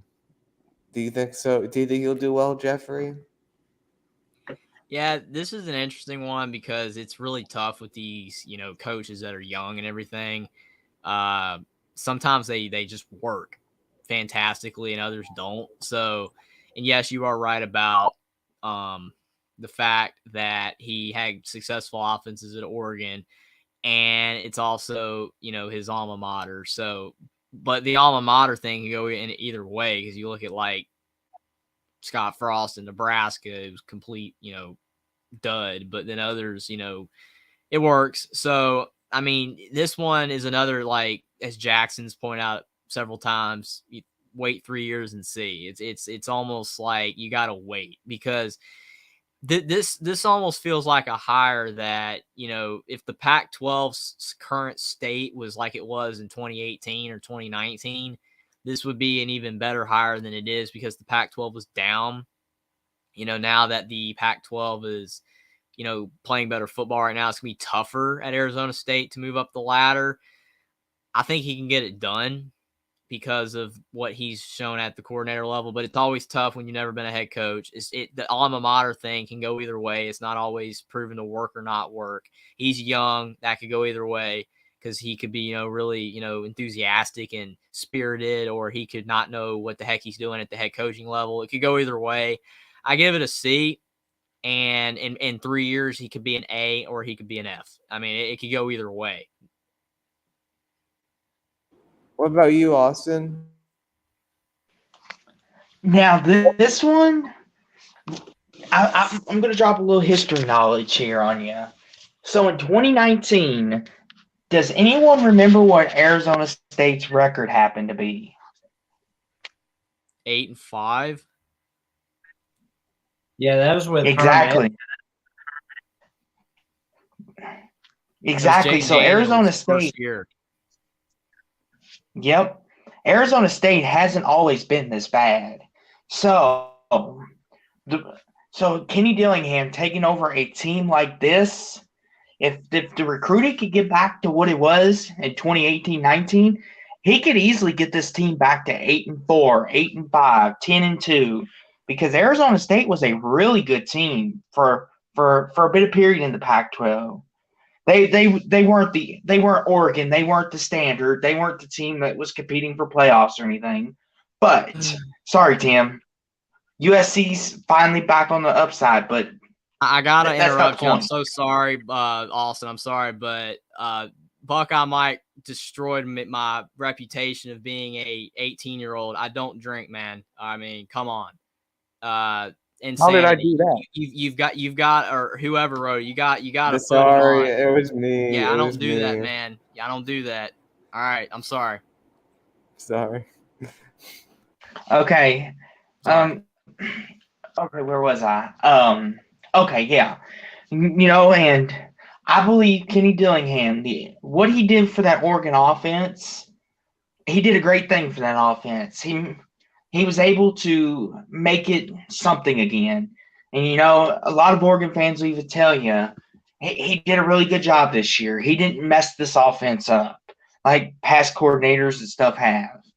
And I think Dillingham, taking over Arizona State, I think it goes to your point, Jeffrey, going back to your alma mater, could go good, could go bad, or it could be so-so depending on the circumstances.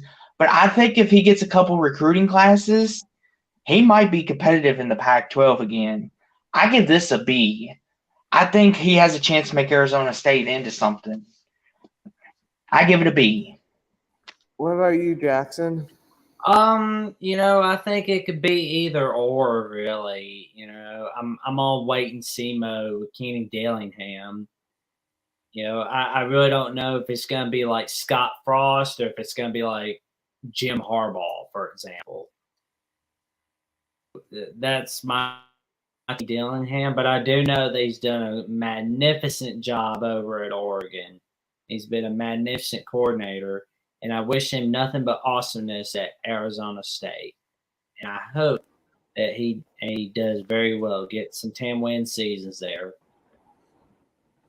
It's just hard to believe that Herm Edwards destroyed Arizona State. They were 8-5 in 2019, and now they're this. And hopefully Kenny Dillingham can fix it. Well, and I give this hire a C for now.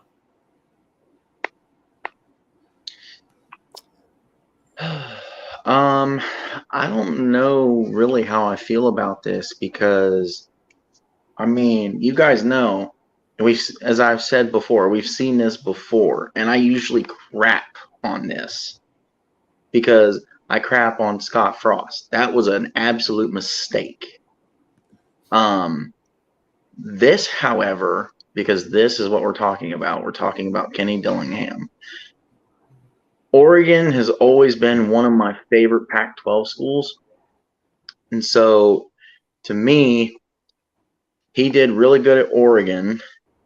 And I think as long as he's given time, he can transfer the success to Arizona State.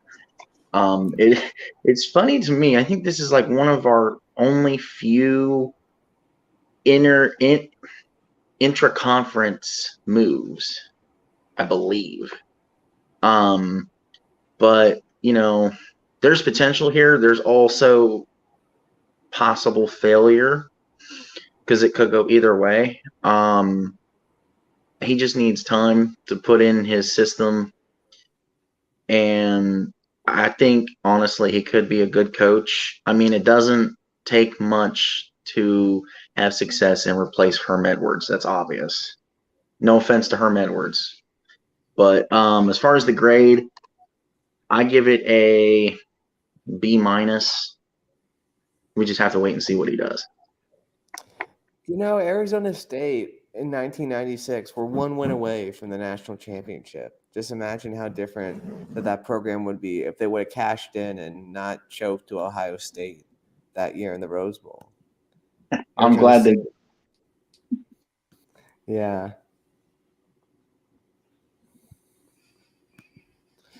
All right. This is for the big one. This is our big one for our boy Austin. I'm just going to hand it off to Austin, and then we can talk afterwards. We need to let Austin get this off his chest. Oh, yeah. Let's do it. Okay, everyone brace themselves. This is going to be a long one. Okay, so this move here, I have mixed emotions about it. I will say this openly. When we hired Satterfield from Appalachian State, I was very happy because of what Bobby Petrino put us in. And I knew Satterfield would hopefully bring us out of it. And his first year, we went 8-5. We won a bowl game. We beat Mississippi State. Everything was on the up and up.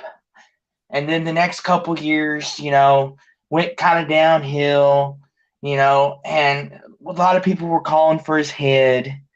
And calling for his head because of all the losing seasons and the 500s. And then this year, after the Boston College game, we lost.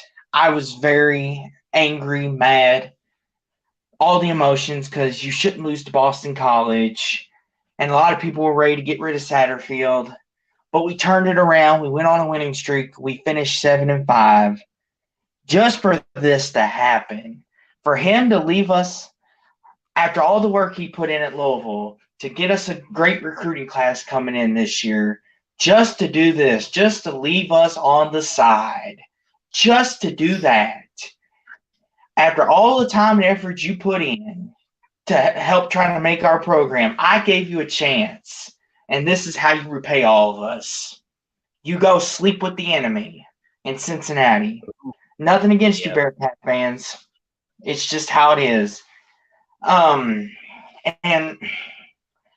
I won't be like Will. I won't be too bitter about it. But you are now the enemy. I think, Cincinnati, they were a college football playoff team 2 years ago. And then this year they're 9-3. We're playing them in the Fenway Bowl. And I pray that we stomp the mud hole and walk it dry. And I hope we put Satterfield in his place. But overall, I think Cincinnati, depending on what your expectations is, I think this will be a good hire for Cincinnati. I think Satterfield will do you all some justice.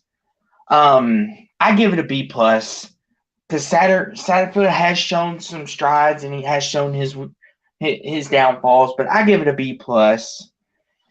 I think it's a good hire for Cincinnati. It just sucks that he did us the way he did. That's all I'm going to say about it. All right, Jeffrey, what do you think? Yeah, I will say that this hire is, it's kind of, I don't really know what to think, because usually you move up or you move down for reasons, but this is like another kind of lateral move to an extent. It's not, really the only way you can look at this as a better move for Scott Satterfield is because of the fact he probably felt that his time was running out at Louisville, even though he did turn the season around a bit. It's almost like he kind of knew, that his time was running out. It's better to leave than get fired 100% of the time. Cincinnati needed a coach, and Scott Satterfield, his resume is still good enough on paper, from what he did at App State. And even though he barely had an over 500 record at Louisville, I guess there was enough there for Cincinnati to pull the trigger, say, hey, take this guy. We're going to the Big 12. We're rolling right now. We're doing very well. Let's not hire a downgrade. So I guess they feel that Scott Satterfield is a guy that, he's not a downgrade, I guess, per se, from Luke Fickell, even though he probably is on paper. But I guess you could just say that the Big 12 is going to be a weaker conference now that Oklahoma and Texas are gone. I think he will succeed enough there. I don't think that Cincinnati's ever going to reach the heights that they did under Luke Fickell. Under Scott Satterfield, they're probably going to be a 7-8 win team. But I give it a C+, just like it says right there. It's not a bad move by Cincinnati. It's not a fantastic move. It's just it's a good move for what the circumstances are at hand. Losing Luke Fickell, it's not a bad move, but it is going to be interesting to see how Scott Satterfield does, because he did struggle at Louisville at times. Will he be able to win more than he won at Louisville at Cincinnati? It's going to be very interesting, but I think he will do decent there. But I don't think he's going to be elite either. All right, Jackson. Yeah, I consider it a meh move. Dude, Cincinnati, you couldn't have gotten better candidates. Nothing personal against Satterfield, but it wasn't a bad move, but it wasn't exactly a great move. You're not going to win the Big 12 with this guy, Cincinnati.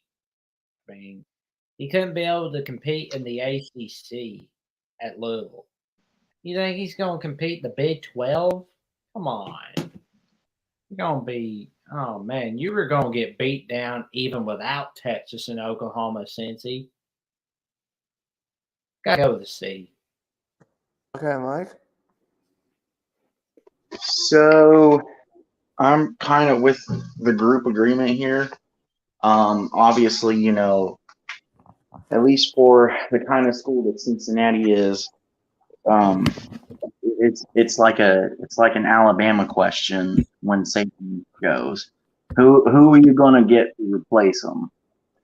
I don't think that this was the best option that they had out there. But Prime was for sure. yeah, that would have made the most sense in my opinion. But guess who runs the state again? Oh my god. Yeah, this was just a bad move. They may have been better off to promote from within than pull this. Huh? They should have brought Mike Tressel in as the head coach instead. He would be a better hire. So as far as this grade, I've been kind of listening to everybody, but I don't know if anybody falls on this with me. I give this a D minus, borderline F, just because of how bad the hire itself was. Now, realistically, the grade on screen's probably about right, maybe just a C though. But that's kind of where I stand. I don't see Satterfield lasting very long, especially with Cincinnati about to go into the Big 12. You know, I even kept hyping Cincinnati and the smaller schools headed in up because Cincinnati, out of all of them, had the most potential to go in there and win the conference within the first 3 to 5 years. But with this junk, there's no way. I gave it a B plus, and here's why. Because Satterfield can recruit. We had three top 5 recruits coming into this class this year that decommitted. So the guy can recruit. I think with a school like Cincinnati and their past success, I think he will be able to recruit there, and I think he'll do a really good job. I just kind of am kind of like Will, I'm kind of like still processing it. When Brian Kelly left Notre Dame high and dry. Okay, I'm done on that. Too much sensitivity. I hate this hire for Cincy. I just do. There are just so many better moves they could have got. Perfect comment here by Troy V. Willie Fritz. Why did you not go after Willie Fritz any harder? That's what I have to say. I don't know why this guy can't beat him. Well, and I'm sure you guys know this because this whole panel is full of smart people, but they probably didn't go after Willie Fritz because for whatever reason they probably thought he wasn't an overall good fit in the organization. Don't move there, Cincy. I would have at least hired from within instead. I don't know. To me, this is just so. No, I completely agree because I mean, Ohio State's had some success or pretty good success hiring from within. So hiring from within is honestly a better option than this junk. Yeah. Let me ask you guys real quick. On the Satterfield one real quick. Do you think he'll do what he did with us at Louisville, lose to teams like in the Big 12, like lose to Kansas and West Virginia, those type of teams when he gets there? Teams that's kind of what I'm predicting. And if that happens, you won't have to see him there very long. Any Cincinnati fans won't have to deal with him for very long because if he pulls junk like that, he's going to be gone very quick. Fire him within 3 years. And I think that's exactly what will happen. He's not going, you know, he's not good, but he's not bad. He's just meh. What his record was at Yeah. Louisville, average. Yeah. Our But best on season the was this past year. But on the bright side, your boys at Louisville got the hometown hero, Austin. Would you like to do us the honors first? Me? Sure. Okay. So this one here, I'm 50-50 on still. And here's why. 50-50. Because Jeff Brom, he is a hometown guy. He did play quarterback for us.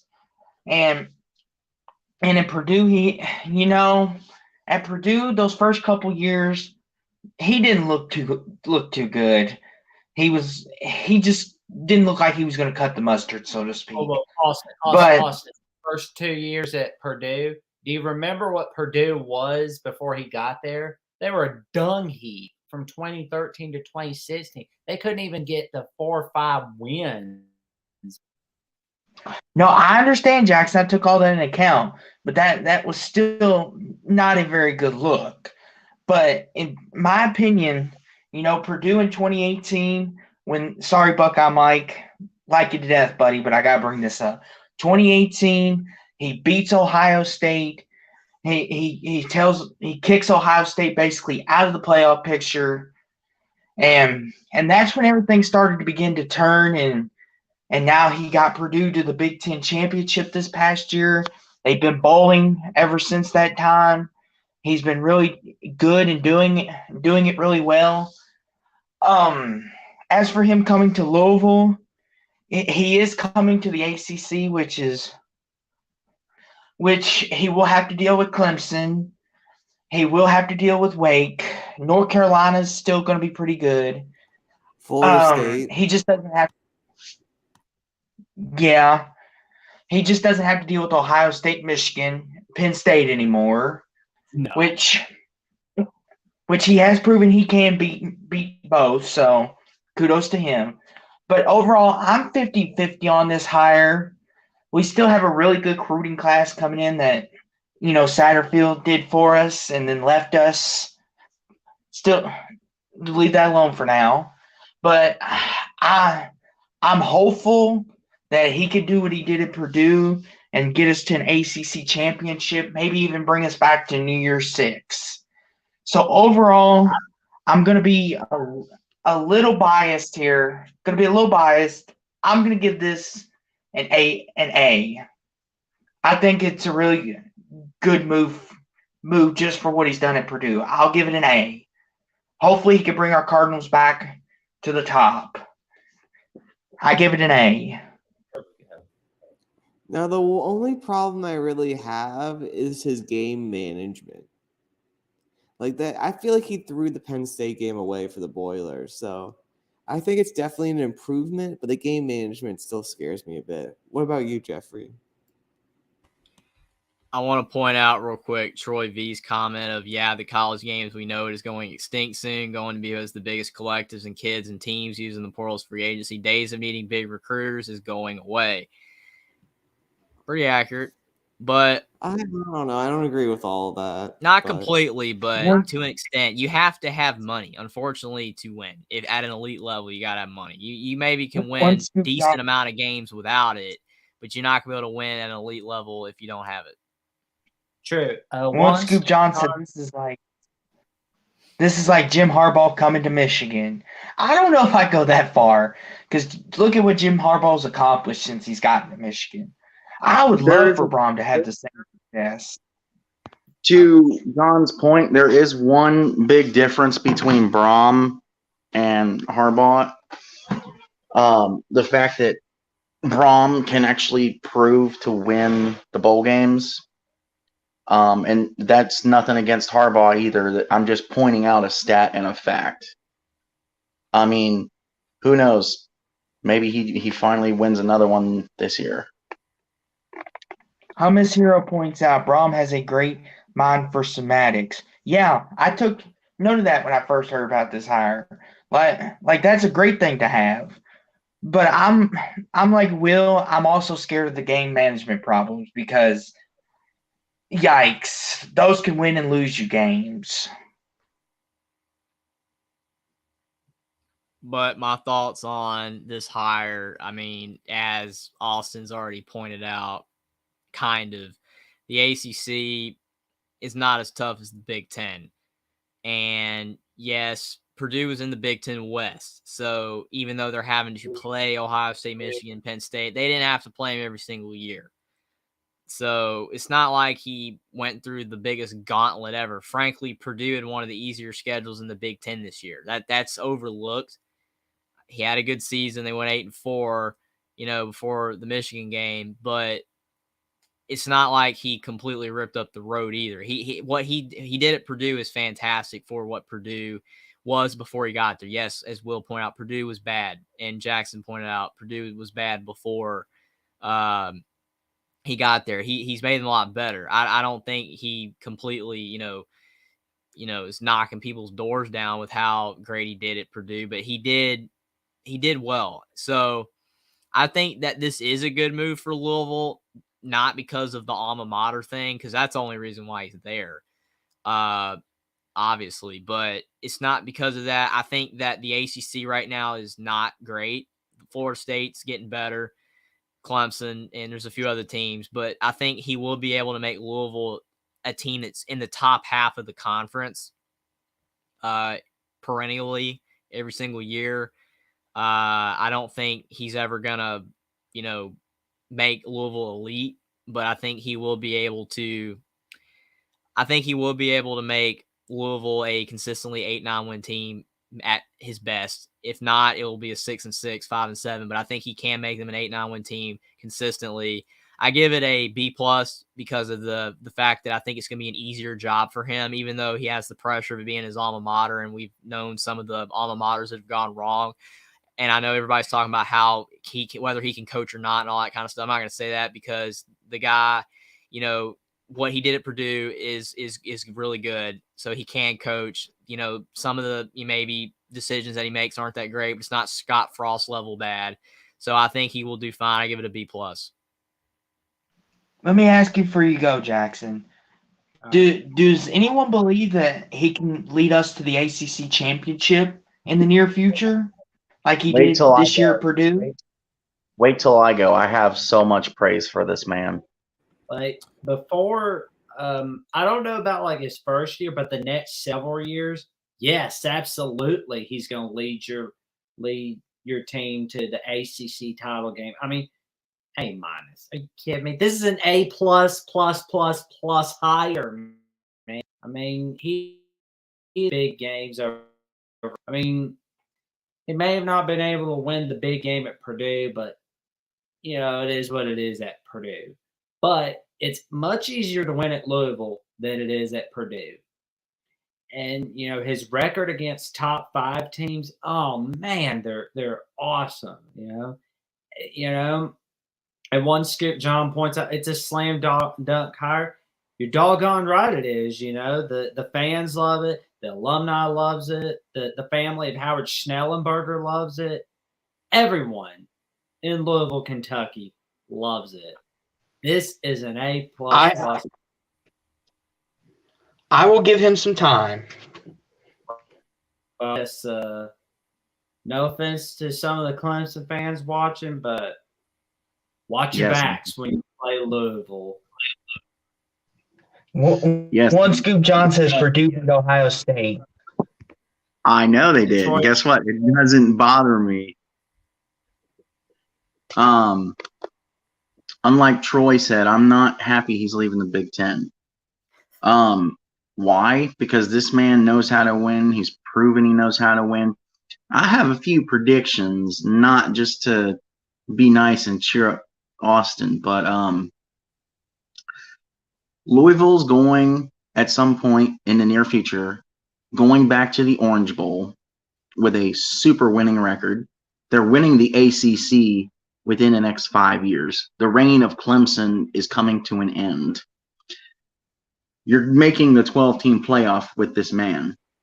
This man can win and get you there. Now it's a matter of can he win the big enough games to get you over the hump. This man is 3-1 against the top 3 teams.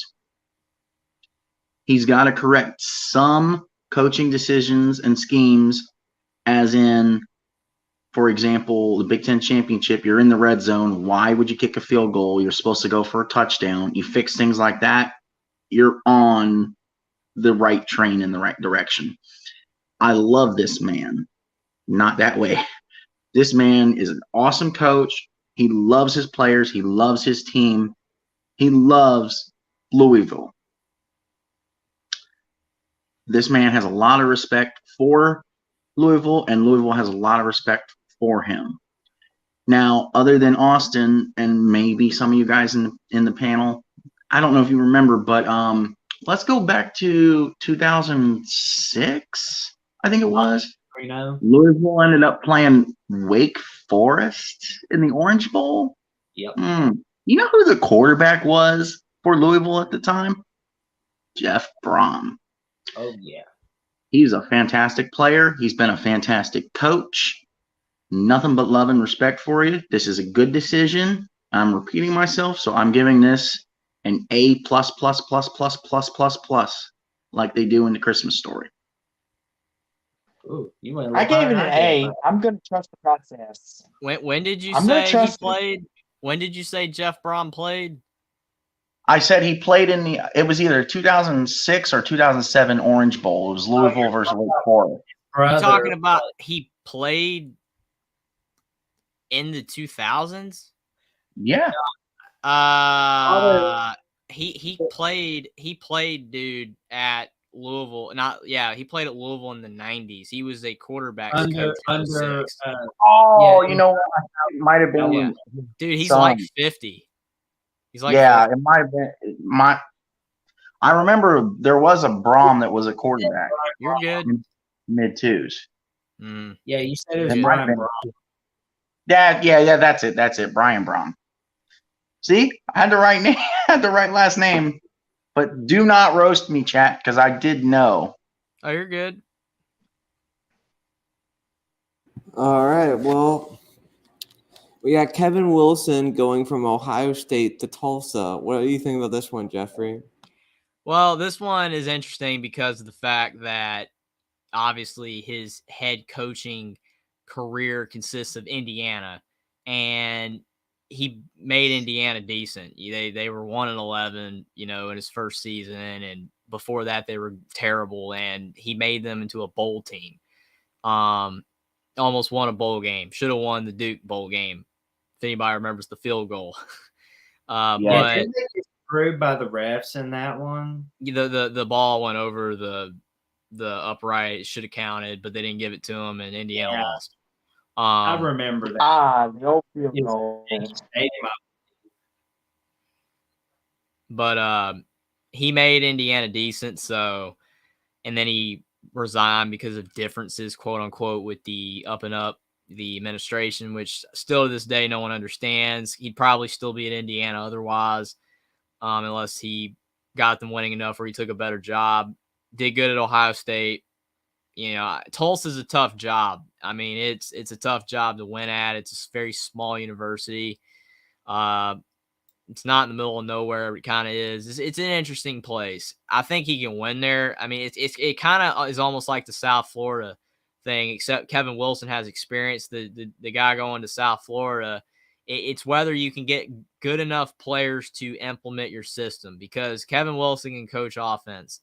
And if he can get good enough players, like if he can get a couple of under-recruited speedsters at receiver, a decent, quarterback, he'll be fine. So I give it a B-. I think that it's a pretty decent hire. It's a pretty good hire for Tulsa. It's a good hire for Tulsa. The grade's a C, but Tulsa's not great. So, even though they've had a few good seasons, but I think it's a good hire for Tulsa. If he can get some decent players, it'll work out. Let's see. One Scoop John said, I think there's some issues about intense practices, but I think this is the best I could hope for. I give it an A, to be honest. That's my point. It's the best that they could do, in my opinion, for sure. I mean, there's no one else is going to go there. I'm actually kind of shocked, really, So, I mean, I just give it a B- because I don't know if he's going to be able to get the players. But if he does, then it's going to be a lot better than that. What do you think, Austin? This is like the USF one. Kevin Wilson, is a very offensive-minded head coach, very good one from his time at Ohio State and Indiana. Like Jeffrey said, Indiana was decent while he was there. And now he's going to Tulsa, who's not really a big school, but they are in the American, I do believe, if that is correct. Which the American, will still have Cincinnati and Houston and Memphis until 2024. So he won't be able to come right in and presume the position of, okay, let's get them to 8 wins off the bat. I don't think that's how it's going to go. I think it's going to take some time, but there is potential there. There's very good potential there. And if he could just get the players there, like we discussed earlier with the other hires, if he can just get the players there, he could create something because there will be no more Cincinnati after next year, excuse me. There will be no more of that. So he will have chances, but he will still have to deal with Memphis, Houston, and those schools. But I think overall this is a really good hire. I give it a B+. This is a really good hire for Houston's going to be in the Big 12 next year, but they are going to have to deal with Tulane. I give this a B+. Good one though. You still like it though, Jackson, or? I would say it's like a B-, but it does make it easier for them that Houston, Central Florida, and Cincinnati are leaving. But they are going to have to deal with Tulane still, and they are going to have to deal with Memphis. But other than that, it's best hire they could have hoped for. So that's all I got to say on the Kevin Wilson hire. And Buckeye Mike, you know a lot about him. Did you give it a grade, Jackson? Yeah, I said it was a B-. B-. Okay. So, gentlemen, you're gonna wanna timestamp this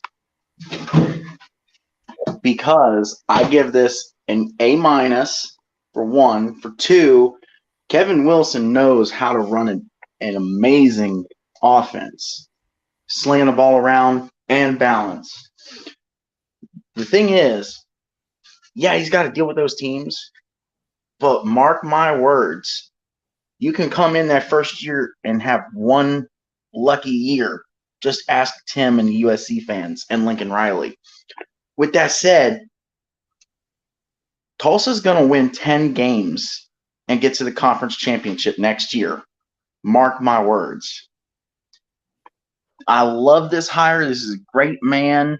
Like, to Jeffrey's point, if whatever the differences were, no need to speculate. Just we know that there were differences. He would still be at Indiana. And think about it like this. Indiana has been able to keep up, for the most part, what he started and what he built. So he had to build some good enough culture to keep the wins consistently. But overall, this is just a great hire. I love this. This is awesome. I hope he does good at Tulsa. And do not be surprised if within 5 or 6 years, we're talking about Kevin Wilson again going to some Power 5 program. I don't know where, but don't be surprised. We're gonna stick with you here, as we're gonna talk about good old Tom Herman going to FAU. Oh my God, yes! Does anybody else love the Herm train? I mean, it's big. I'm officially an Owls fan because of this. I love this guy. He's freaking amazing. As I've always said, Texas never gave him a fair shot. He deserved to be there. This dude can produce wins. He took Houston to the first New Year's Six Bowl. I mean, it's going to be back and forth with because aren't they in the American too, or which one are they in? They're going to be going to the American Athletic Conference next year. Next year will be the first year, so. So it's going to be a back and forth with Kevin Wilson and Tom Herman as a who's going to win the American. I love this hire. I'd give this hire as well an A+++++++. There's absolutely nothing wrong with Tom Herman. He's a great coach. We know sometimes his defenses are down more often than they're not down, but that just comes with the ups and downs to coaching. And overall, I just love this man. This is an amazing hire. Great choice, guys. He does love the ladies at the bars. He like his friend Erman. He does like the girls at the bars that wear scantily clothes. That's the one thing that someone could take a picture of him in South Beach. That's the one thing that worries me with Tom Herman. I mean, maybe he does, and it's out there. But you know what?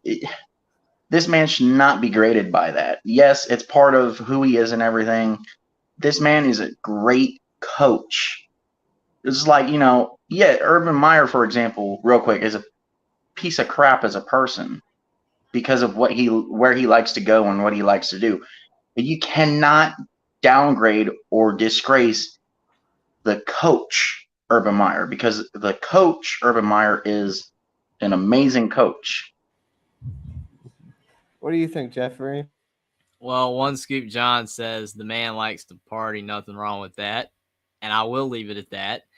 Tom Herman, I mean, I thought he was treated unfairly at Texas, to be frank. I mean, that was a guy that, from what he was doing did not deserve to be fired. I kind of throw him into the Gus Malzahn at Auburn category. I know a lot of people would say, oh, Gus Malzahn should have been fired. I don't know. I mean, when you're winning 8-9 games, even if it's at a program like Texas or Auburn where your expectations are higher, and I understand that, but if you're going to fire a guy that's giving you 8-9 wins, you better win more with the next guy, because if you don't, it just looks bad. And I personally don't think he should have been fired at Texas just yet. Buckeye might point it out, and you will, of Houston, what he did at Houston, it's incredible. So I think this is a good hire. I mean, Florida Atlantic is a decent program. They've had a track record of, getting guys like this. I mean, you had the Lane Kiffin experiment, and it went well. Willie Taggart did not. So, I mean, I think Tom Herman will be a success. I give it a B+. I think he's going to do pretty well there. He's going to win some games, and then he's going to be heading on out of there real soon, a few years, and move back up to the Power 5. So that's why I don't give it an A, because he's not going to stay there. Austin? But it's a good hire. Okay, I need everyone to pump the brakes on this Tom Herman train. Let's pump the brakes, gentlemen. Did we not forget what he has done at Texas? I mean, after they went to the Sugar Bowl, and beat Georgia, and everyone was saying, Texas is back, baby. Woo! We're going to win it all. And then the next year, they stink it up with seven wins. How can you follow that? Go ahead, Buckeye Mike. I know you got a rebuttal. Go ahead. Sorry, I didn't mean to cut you off. You were finishing your point. But to that point, yes, I remember that. That's not on Tom Herman. That is where it all started to shift. And for whatever reason, something happened at some point in that offseason or early in that season where he either lost the locker room or everybody higher up was like, get rid of this guy. We don't like him. So I don't fault him for that. I have said many times on our few shows even that that Sam Ellinger was an idiot. Love you, Sam, for saying, we're back, baby. No, you didn't even win the Natty. That's when you say we're back. Go win a national championship, then say we're back. He was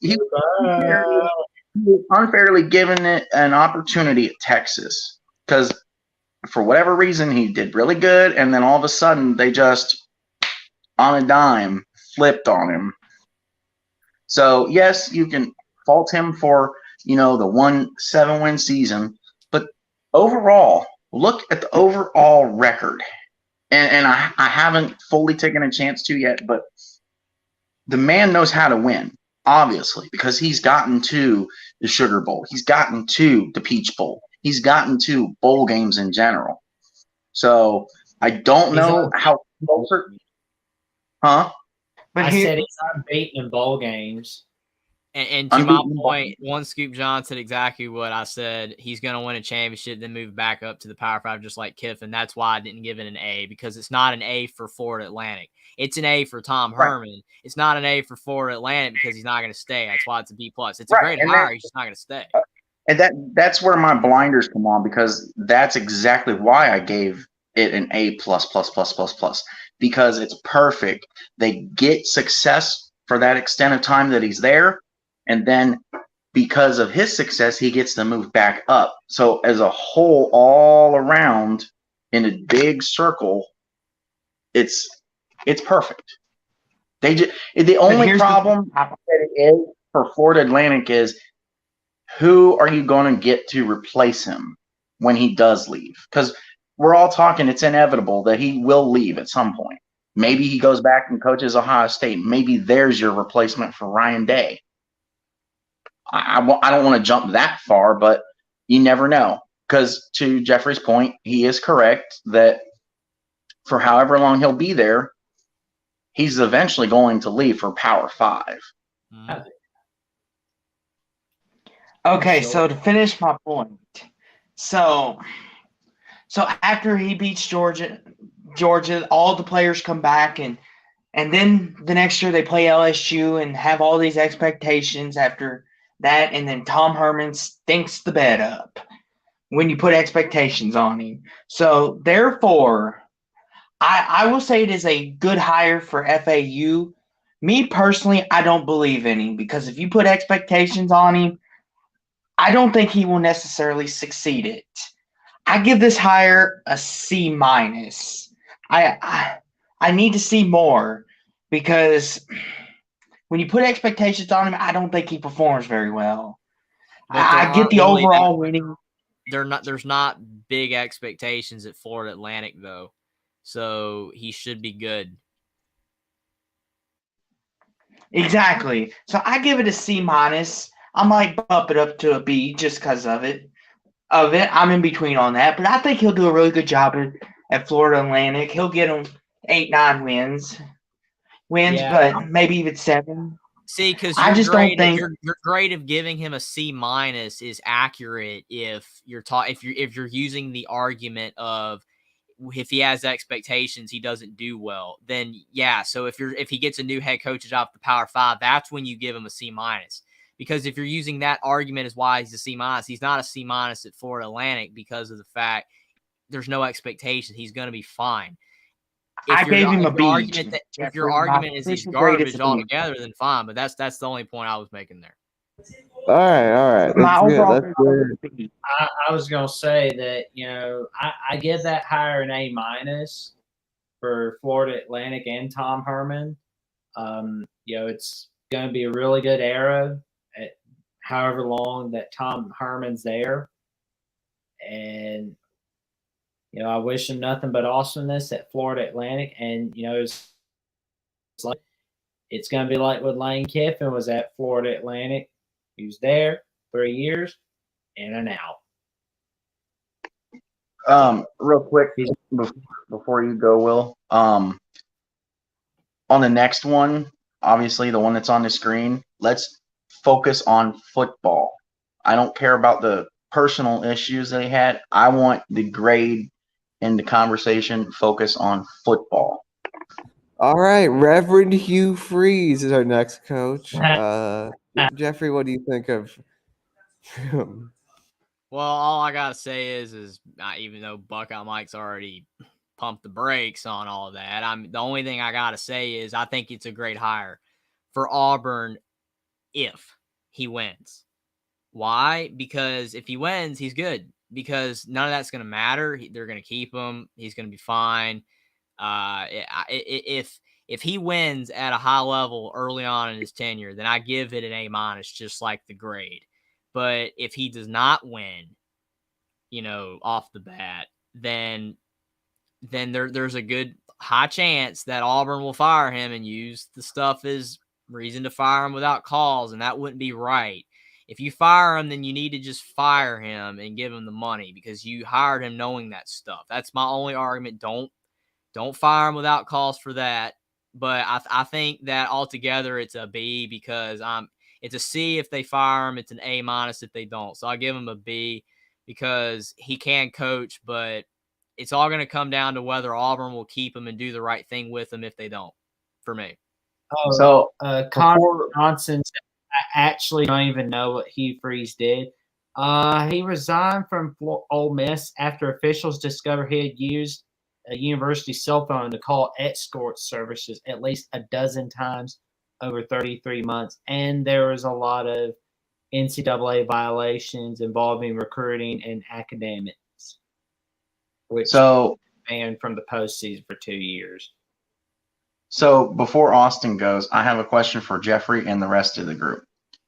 Do you think Hugh Freeze is set up to win it all at Auburn? And if he is or can, how long do you think it takes? That's my point because It's I'm not confident in Auburn right now because they gave Brian Harsin no chance at all. They gave him absolutely no and chance they're to in the succeed. SEC. And the SEC strong. Auburn can recruit. You can recruit at Auburn. They've got a great fan base. They've got a lot of money, but they're not putting their money where their mouth is. They need to get players. That's the key. Like I said, I'm fine with the Hugh Freeze hire. Just fire him the right way if you do, because you knew what you were getting into when you hired him. That's my only argument. I don't really care either way. It's just you don't want to look like that. So I'll just say it again. If he wins, it's a great hire. If he don't, Auburn do the right thing. I give it a B.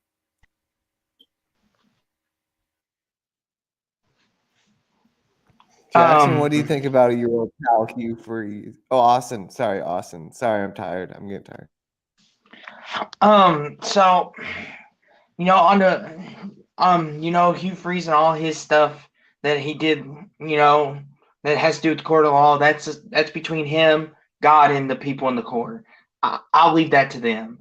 But as a football coach, I think this is an excellent hire because of what he did at Liberty. He made Liberty a really, really good, solid program going forward.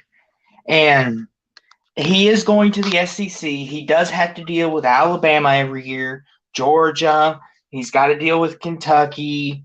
Whether we like it or not, Kentucky is a good football program. But that's beside the point. He's going with all these great teams. I think it's a really good hire for Auburn. You can get a lot of players there. And I still believe to this day that Liberty, Virginia Tech should have been on our list, Jackson. But that's another story for another time. Not the dang play, but back to this. Oh yeah. I think this is an A+ hire. I think he will get Auburn back to 10 wins and maybe even back to SEC national championship relevancy. I give this an A+. I believe in Hugh Freeze as a head coach. All right. One Jackson? Skip John brought up a very great point. He beat Alabama, beat twice back when no one was beating back. Not only that, but he was one of the few coaches to beat Alabama in back-to-back years. Nobody does that against Coach Saban.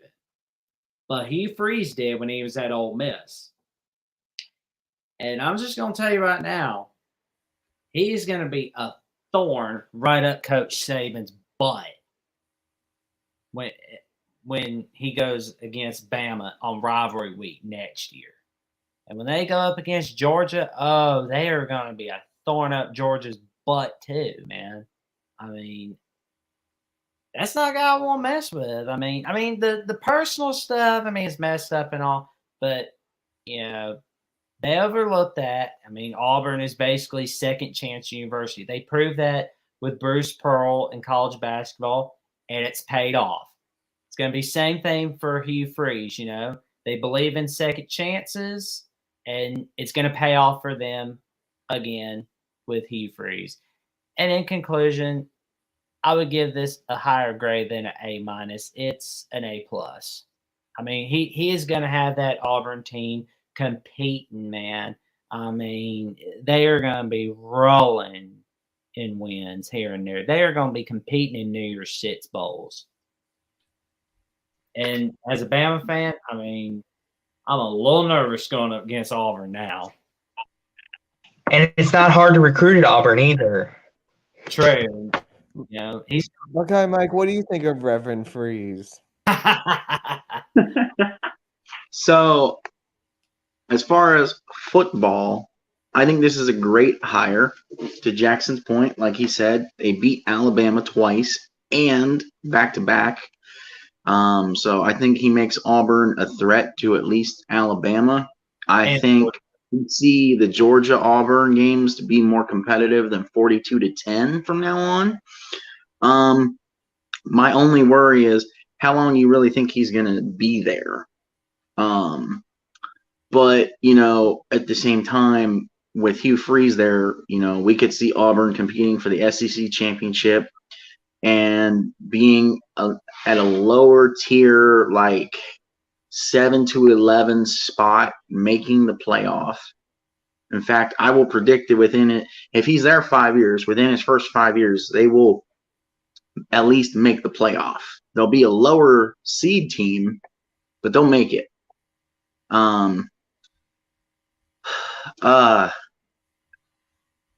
This hire is really good either way you go. I give it an A plus. Absolutely. Now I'm gonna go with the other direction. Ooh. The only reason Hugh Freeze won at West Virginia at Ole Miss, was that they're just handing out cash to the players. And now every school is doing that with NIL. So how is he going to get the good players if they're also going to be, if the other big schools like Bama and Georgia are doing the same thing as NIL? I can tell you. And those are He'll throw out the punchline. Yeah, you could go play for Bama. You could go play for Georgia. Or would you rather beat Bama and Georgia? If you want to beat them, come play for me at Auburn. There's your punchline. Exactly. That's a great recruiting tool to tell players, you know, you can go play at Bama and Georgia, or go play for us and beat Bama and Georgia. Can I ask you guys one question? Edward. No one really referenced Edward. what I said. Do you guys think that if Auburn fires him, that they should give him the money? Oh, absolutely. If there's no new scandals. Yes. And to your point, they should fire him for football reasons. Yeah, that's what I was getting at, because I don't think Auburn should fire him without cause for that. Because you hired.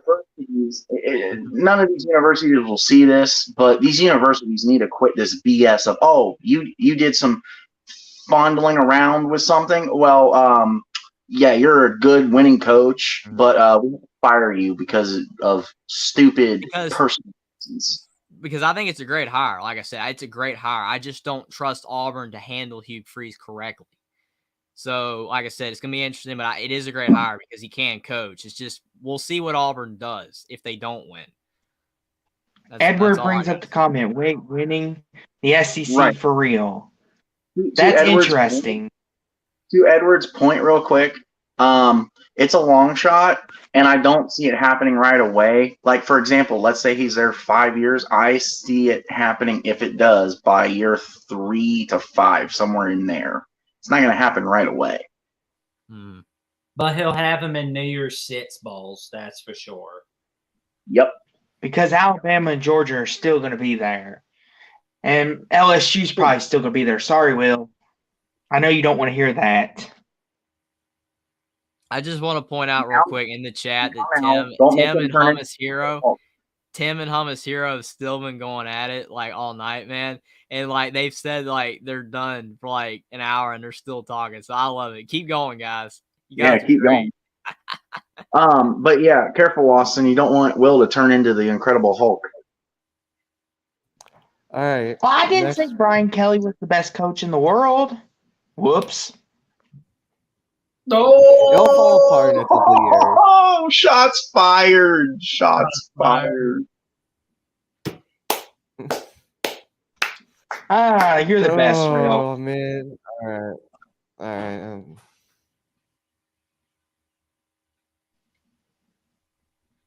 Where'd Will go?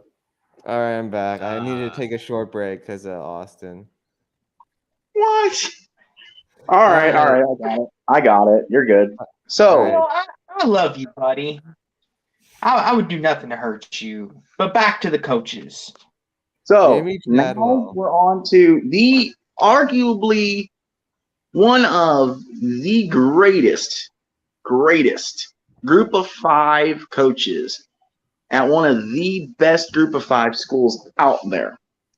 Now, personally, I'll go into more detail when it's actually my turn, but personally, I don't get this hire. It seems to probably Jeffrey's point, because he's going to be next, but probably Jeffrey's point, this is more of a lateral move that doesn't make any sense to me. And no, I didn't steal that from your video. Go ahead. Yeah, it was in the video. But all right, I will say that even though it's a lateral move, grading this higher for Liberty, it's an A plus. And this is my first A plus of the entire stream. I mean, Jamie Chadwell is fantastic. What he did at Coastal is fantastic. Coastal's probably going to fall apart now without him unless Tim Beck can pull a rabbit out of a hat. But I mean, even though this, for me, I don't really understand this move because, as I said in my video, Jamie Chadwell could have moved up from Coastal to a Power 5. I think he could have. He didn't really need this move, but Liberty's already set up fantastically under Freeze. They're winning already, so he's going to be taking over a great situation. And Liberty's going to Conference USA. Conference USA is weaker now. That the moves that are being made with a lot of the teams leaving for the American. Liberty's going to dominate Conference USA as long as Jamie Chadwell continues to coach like he did at Coastal. Liberty will be a winning team for years to come until he decides to finally make the jump. It's an A+ for Liberty. For Jamie Chadwell himself, I give it about a C because it's like I don't really understand it. You didn't have to do this. You could have just moved up to a Power 5 probably already, but maybe at the end of the day, it could be a good move for him to get more experience before he finally makes that jump. But for Liberty, this is an A+. Great hire. Well, I think that UTSA and Liberty will become a good rivalry because UTSA has really become a consistent program, 10-win program in the CUSA. So, but yeah, I think this is a great move for Lib. Even for the AAC too. Oh, they are too. That's what I'm talking about. Like all the good teams from Conference USA are leaving. So I mean, it's their conference to win. I mean, if they don't win, it's on them. I mean, it's downgrading. Well, they did give him a ton of money, so. Mm-hmm. And he was choosing between that and Georgia Tech, and he knew he couldn't win at Georgia Tech because no one can win at Georgia Tech. That's what I'm saying. That's what I'm saying. Is it's probably at the end of the day going to be a good move. I'm just saying he could have moved up to a Power 5 now.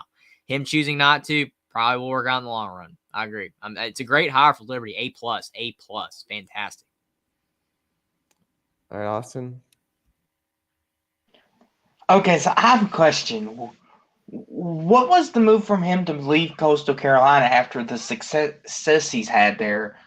Why would he make this move? Just out of curiosity. He's making 10 times more money. Because he's making like two, I think, not to steal all of Jeffrey's thunder, but I think in this video he said that Chadwell makes like 2 to 3 million at Coastal, but would make 4 or 5 at Liberty. It's less than that. It's like 400,000 he's getting at Coastal. Yeah, I said it was like 800,000 to $1 million. Is what it said online. Oh, okay. Because I'm just kind of curious about that because Coastal Carolina has been a very winning team as of late. They were even the college football playoffs a couple years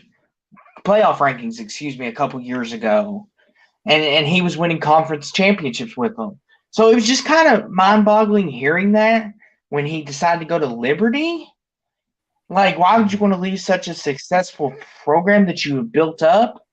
But if like the money is a big part of it. Money makes the world go around. And this is a great hire for Liberty because, Hugh Freeze wasn't always there, probably mentally for them this past year, i.e., the Virginia Tech loss. And I think Jamie Chadwell's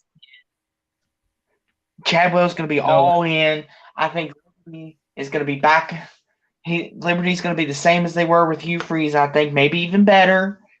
Who's to say? Time will tell. But I'm like Jeffrey. If you're just grading this off Liberty, this is an A+ for me. But for Chadwell, this is a C- minus move in my opinion. I just dropped everybody's talking about my video, the link to my Jamie Chadwell video in chat if anybody wants to check it out. It's a little dated, obviously, because it was before he got hired, so I was saying it in the terms of he was, but there you go, everybody. See if what I was telling the truth or not. See if I'm still holding up to my principles of what I said in my video. Sorry, Jeffrey. Oh, I'm all set. Jackson, what's up? All right. Well, Jamie Chadwell leaving for Liberty. I mean, I would say it's like a C- move, except for one thing. That Conference USA, baby. I mean, there's no Texas San Antonio. There's no UAB. No threats. The only threat I can think of is like Western Kentucky and Louisiana Tech and I believe Sam Houston State and Jacksonville State. But that's pretty much it. I mean, Coastal Carolina, dominated the Sun Belt a lot with Jamie Chadwell, and Jamie Chadwell sees an opportunity to dominate the Conference USA with Liberty, and he's going to do a great job. He's going to have better seasons than Hugh Freeze ever did. He's going to have 10-win seasons. I mean, look at the schedules they got. I mean, it's easy pickings. He's going to have 10, 11-win seasons there. Now, they do play the occasional Arkansas Jackson in there for Liberty. Yeah. Oh, and my mistake. I said that Liberty lost Army. My mistake. It was New Mexico State. Those last 3 games. It was when Hugh Freeze was thinking about Auburn. So, but yeah, that Jamie Chadwell hired by Liberty. Great move by Liberty, and for Jamie Chadwell, pretty good move for him to go to Liberty because it's going to be easy pickings dominating that Conference USA. But I do wish Georgia Tech had taken a look at him, but it is what it is for them. Buckeye Mike? So for Liberty, I give this an A++. For Jamie Chadwell, I give it a B, strictly on Jamie's part because, like I said, lateral move in my opinion. But he's still such a great coach. He knows how to build a program from nothing. That being said, here's another bold prediction. Don't be surprised if the Conference USA championship games from now on is consistently Liberty versus Western Kentucky. Because to Jackson, I think Jackson pointed out, I had to step away from my phone for a minute, but I think to Jackson's point, like I think he said, their only big threat is Western Kentucky. So he's in a conference that he can actually almost easily win. Whereas coming from the Sun Belt, you had Coastal where he was, you had App State was the biggest threat, you had Georgia State. That whole Sun Belt was just loaded with toss-ups of who's going to win it this year. UAB could get it going with Trent Dilfer too, but yeah, you're probably Conference right. USA. I will say, I think another reason why Jamie Chadwell is leaving is too, because even though the money with Liberty and dominate the league and all that, it's also because maybe he felt like I also said in my video too that he might have felt that he peaked at Coastal. He couldn't, continue. They might have maybe started to slip even under him. So, maybe down to 7, 8, 9 wins instead of 10 and 11. And if that happens, you're not going to be as big a name anymore. So you move now while you can, and Liberty's a great situation, and he's going to be in the Power 5 eventually if he wants it. It's a great move by Chadwell to move. I just felt that he could have moved to the Power 5, potentially to Georgia Tech, like Jackson said, but this might end up being a better move at the end of the day because he might even end up getting an even better job in the future. Well, and again, I don't know if you heard me over everybody talking, but sorry to steal all your thunder from your video, Jeffrey. But I mean, overall, to everybody's point, it's a good move. Maybe in the long run, it'll be the right move because, and my biggest thing is what if Jamie does take Georgia Tech and he goes to Georgia Tech and then he fails at Georgia Tech? It's a 3-4 wins constantly. Now, to everybody else's eyes, you have now tarnished your name as a coach because you can't win at a Power 5, like Tom Herman's reputation currently. So now you got to go back down to the Group of 5 or to the FCS Division 2 or Division 3 to rebuild your name all over again. I think in the long run, going to Liberty, as much as we want to sit here and say, besides money, that doesn't make any sense because it's a lateral move. How much you guys want to bet, not actually bet, but how much you guys want to bet it's going to end up in the long run being the right move that he made? Oh, absolutely. Yep, I agree. I mean, if you look on FBS schedules of Liberty's future non-conference schedules, I mean, those are easy pickings, man. Like, he must have taken a look at it and just been like, oh, I'm leaving for there, man. I mean, like, some people might see it as like the Nets, kind of like Jay Norvell when he left Nevada last year. But, Chadwell's better coach than Norvell. Yeah. But Before we go on to the next coach, I will say I think that Tim and Hummus Hero need to start a show together where they just go off at each other about Ohio State and USC. Throw Connor Johnson in there with Oregon State and Utah, and man, you'll have a show right there.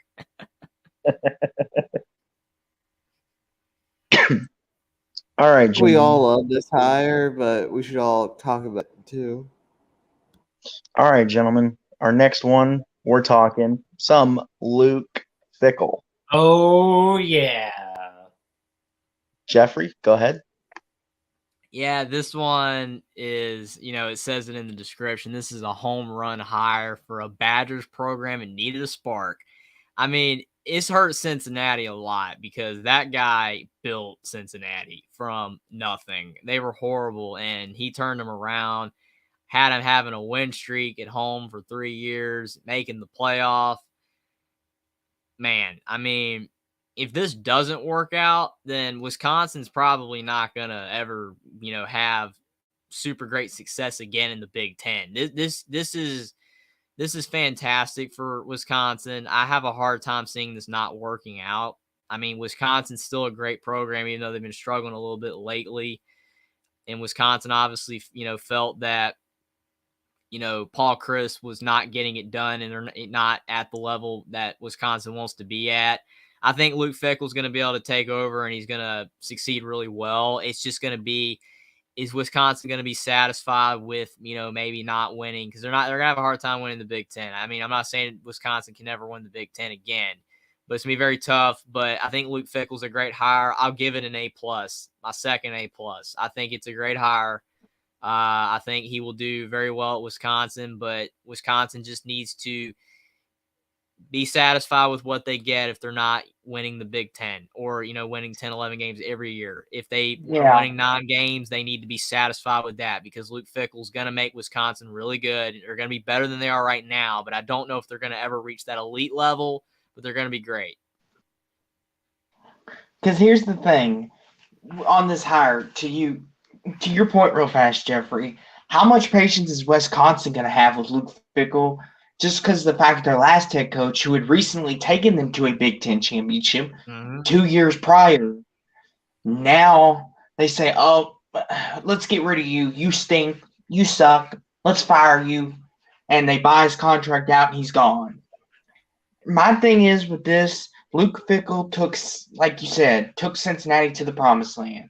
A non-Power 5 finally got to the college football playoffs, and Cincinnati, stunk it up against Bama.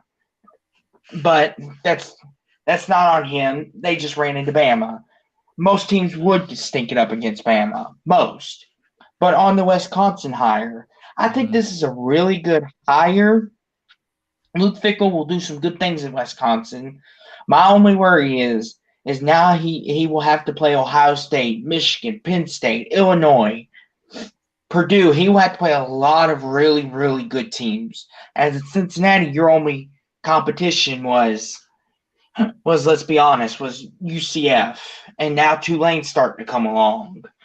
But before then, it was just Tulane and then Memphis or Houston, whoever decided they wanted to be good that year. And in the Big Ten, you have more consistency with the teams that are good. Like Michigan, Ohio State have been consistently great. And Luke Fickell will now have to deal with that at Wisconsin. If Wisconsin is patient with him, this is an A-plus hire. But if they're not, it could be bad.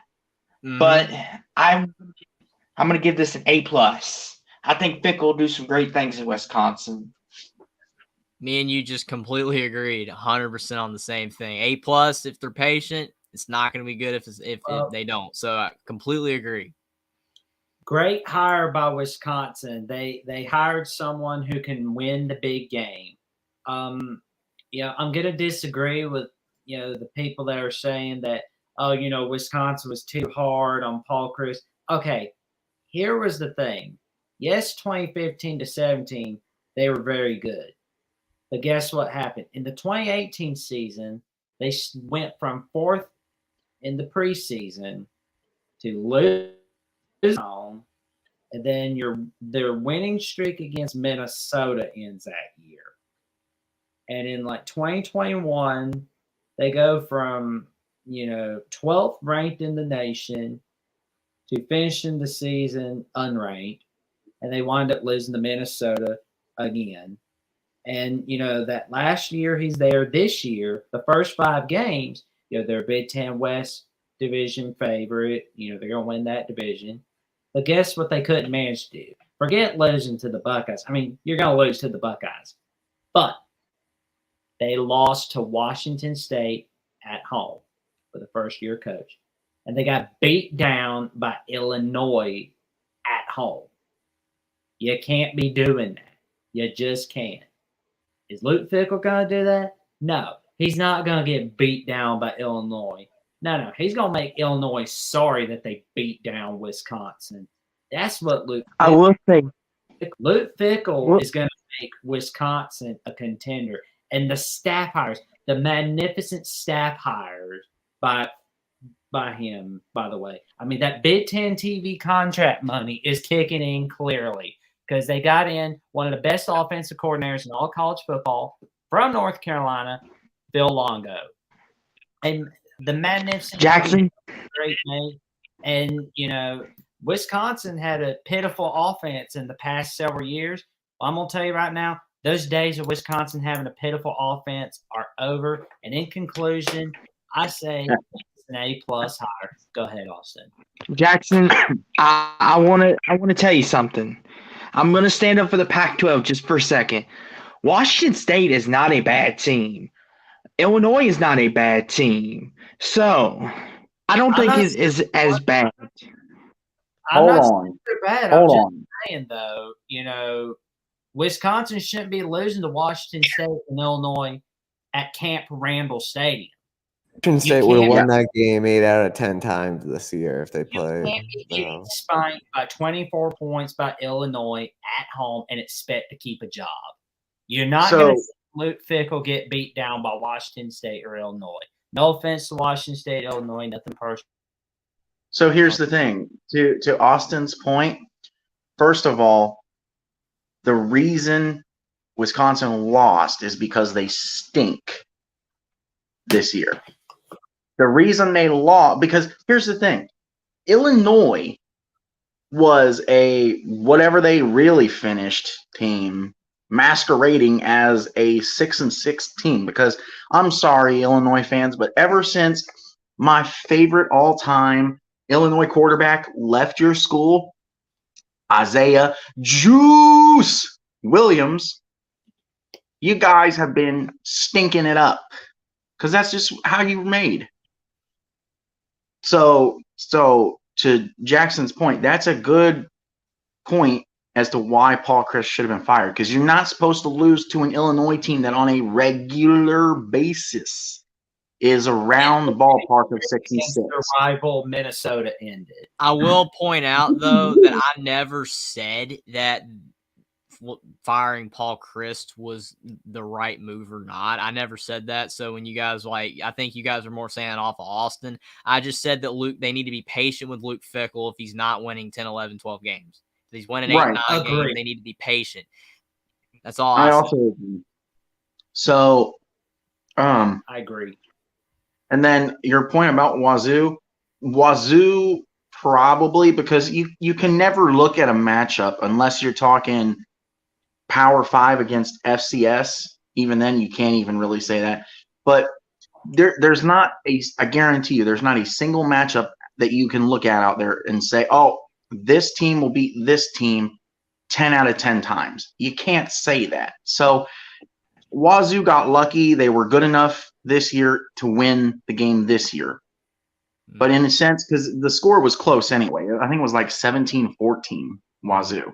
So again, Wazoo just got lucky. Not trying to take credit away from their win.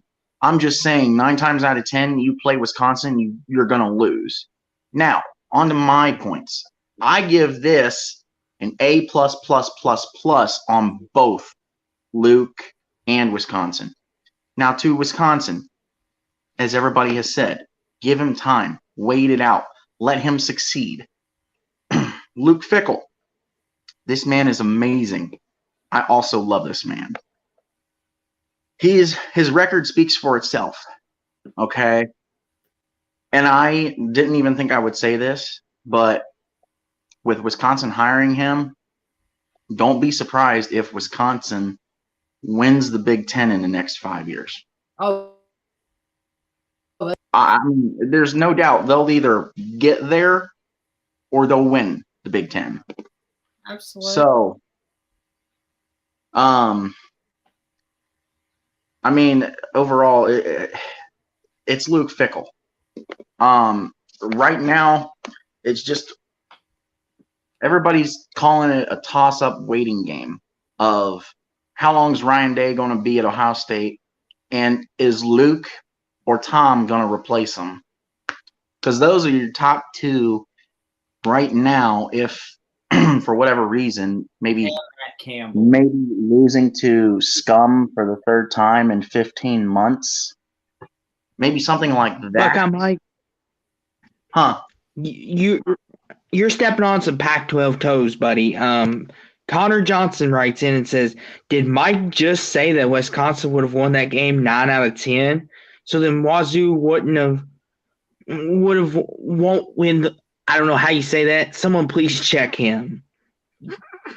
Wisconsin plays Washington State at Pullman next year. Yes. Look, I might have upset some Pac-12 people. This question tonight. right here from Edward: how about letting Jim Leonard go? Y'all like that move or not? I'll say this. Purdue needs to be sliding into Twitter or Instagram. Whatever social media he's using, slide into his DMs ASAP and make him your next head coach. So let me clarify. All I'm saying is, again, 9 times out of 10, Wazoo on a yearly basis, like Illinois, is an average to above. When I say average to above average, I mean they fall in the category of 6 to sometimes 9 wins a year. That's where they fall. When you play a team like that, you're supposed to beat that team. You're supposed to. Now, again, that's not always how football works, though, because Ohio State's supposed to beat Purdue, and they didn't win that year. I mean, Ohio State's way better than Purdue, and they lost. So, yes, you're right, but you I get that. I get that, but again, let me clarify. Mm. Credit to Washington State. You're not a bad football team this year. There's a lot of teams that are usually bad that weren't bad this year. I didn't mean to piss anybody off, or let me fix that. I didn't mean to make anyone mad. You know, Pac-12, great conference. Wazoo, great team this year. However many wins you got, you deserved it. You're going to a bowl game. You deserve it. All credit to you.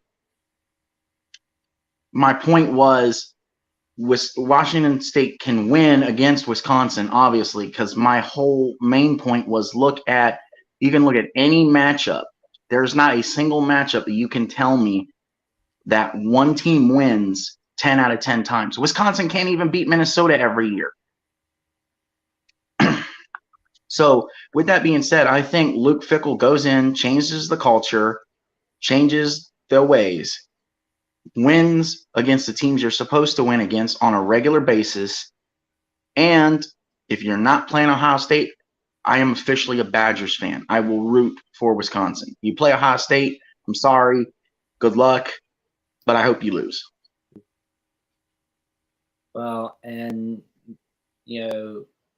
Luke's going to be going back to beat Minnesota. Going to get Wisconsin beat Minnesota every year again. No, I think that'll be a toss-up, but you could be right. Well, the first year, yes, but after the first year, life's going to be horrible for Minnesota. Oh, and I guess we got all our takes on Luke Fickell. I'm basically done, but I will say, to respond again to Buck, I wasn't suggesting that you were disking Washington State. I just said that better teams lose to worse teams all the time, and I wasn't even saying I wasn't even the one saying that you were disking the Pac-12 either. I was just using an argument for both sides. That's all I was saying, because I'm with you, Buck. I'm like, Wisconsin's not supposed to lose to those teams. That's why he's not there anymore. And that's why they got Luke Fickell. So there you go. Yeah. Now time to get to the meat. I was just responding to the clarified point. I'm a Big Ten person, but I love college football as a whole. There's not one conference out there that I want to crap on. ACC, they're having downtime recently, but 9 times out of 10, their teams are good. The only problem is you have one team that consistently wins the conference. If you have one team that consistently wins the conference, your conference stinks because you're no good, because nobody else can win. So you're okay, Jeffrey. I was told that I was upsetting some people. We get told on here, why should we care who we upset? Because it just means they're not going to watch, but we're at a point we need everyone to watch. So not just for that, not just for that reason, but I did want to apologize and clarify what I was saying.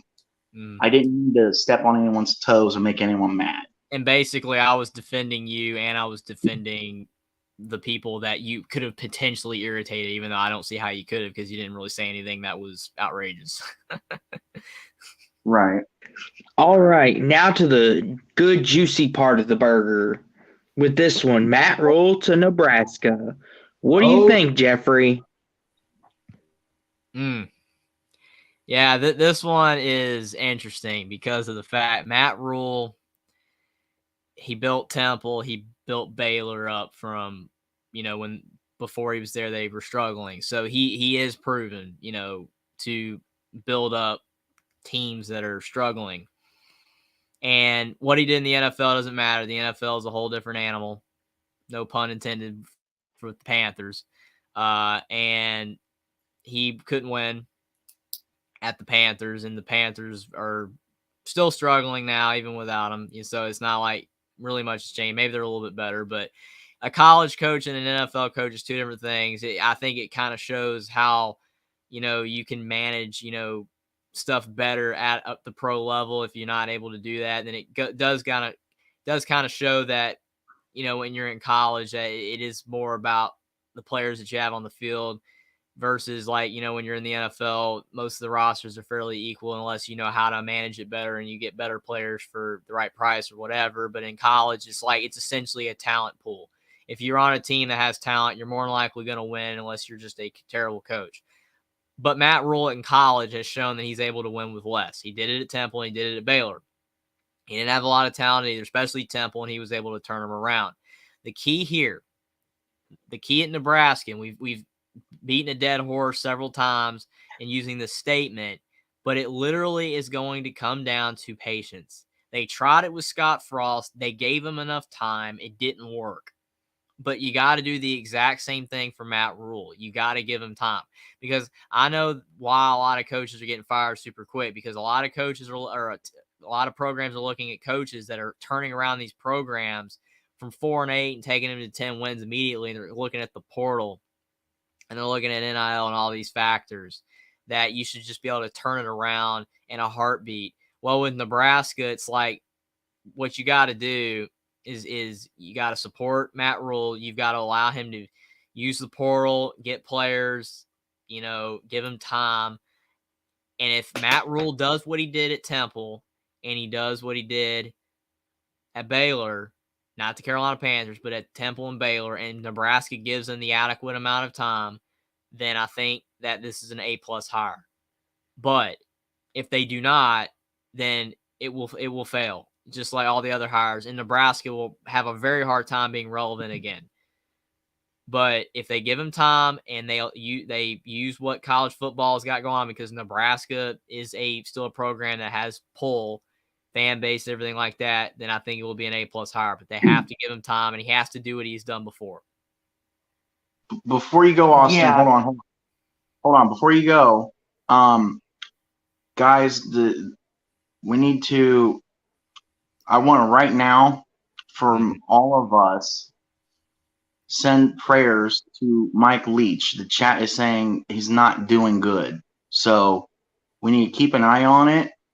And we are very sorry that he, had the heart attack, but apparently it's not looking good. So let's just keep an eye on that.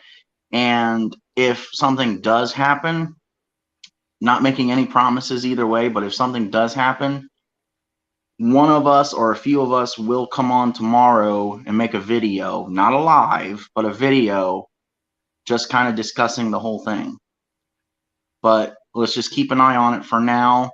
He's in critical condition for as far as we know, but we'll make sure that you know what's going on. And I only bring it up because I saw Connor say he it's not looking very good. So yeah, I just want to say that to Connor's, a lot of times we get so caught up in, it's kind of like with the player aspect when you talk about a player that is playing poorly or whatever, and sometimes we trash them a little bit too hard. It's the same thing with coaches or any person for that matter.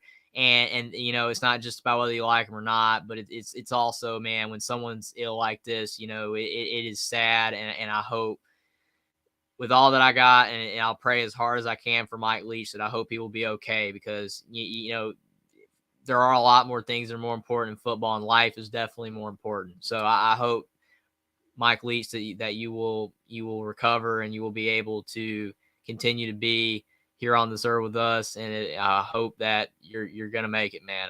Our prayers are all for you, Mike Leach, tonight. Yeah, it's a sad situation. I'm prayers up to Mike Leach and his family. I know this must be extremely hard for them. I hope he makes it out of this so he can come back and coach at Mississippi State. I know he loves that team. Hopefully he can make it out of it. My prayers are with you and your family. He must. Well, to Edward's point, he said that whoever they are, tweeted out he needs a miracle to make it out of this.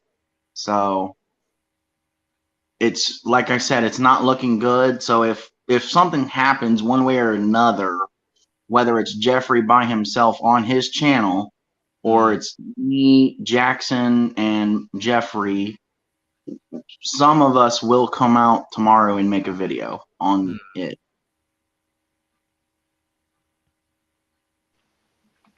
Yeah, all prayers to Mike Leach. But back to the task at hand with some Big Ten football to take our mind off of it. Matt Rule to Nebraska. Who would have ever thunk it? I know I didn't. When I heard this hire, I was kind of curious. Like, he didn't have much success in the NFL, because like Jeffrey said, we won't go into that because that could take all night. That's a whole nother animal. No offense to any of the animals out there, but Matt Rule to Nebraska. It's an interesting move for sure. He's going to the Big Ten, which is completely different than what he was when he was at the Big 12. Because in the Big 12, all you had was Oklahoma, who was there consistently, and Oklahoma State was really good. Texas, they said they were back, and we know how that story goes. We won't go there. But now that you're coming to the Big Ten with Nebraska, and you got all these expectations that people have on Nebraska, and you got Ohio State, Michigan, Wisconsin's probably going to be back, Penn State. The list goes on and on. I just hope that Nebraska gives, like Jeffrey said, like we've said all night, is have patience with Matt Rule. Give him a fair chance. Give him a shot, because you look at see what he did at Baylor.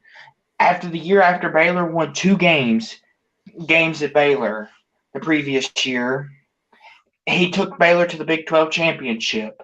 He didn't win the game. He didn't win it, but he took them. He took a 2-win team all the way to 11 wins in one season. It can be done because Nebraska is a hotbed for recruiting. A lot of people would love to come to Nebraska once Matt Rule tries to get them back to their winning ways. If you give him patience and give him your time and effort, Nebraska, and don't just kick him out the door quickly, this is an A-plus hire. Matt Rule will take you to where you want to go. This is an A-plus hire. But if you don't give no patience, you're kind of screwing yourself in the long run. But this is an A-plus hire for me. I think Matt Rule is going to work his magic again and bring Nebraska back to relevancy.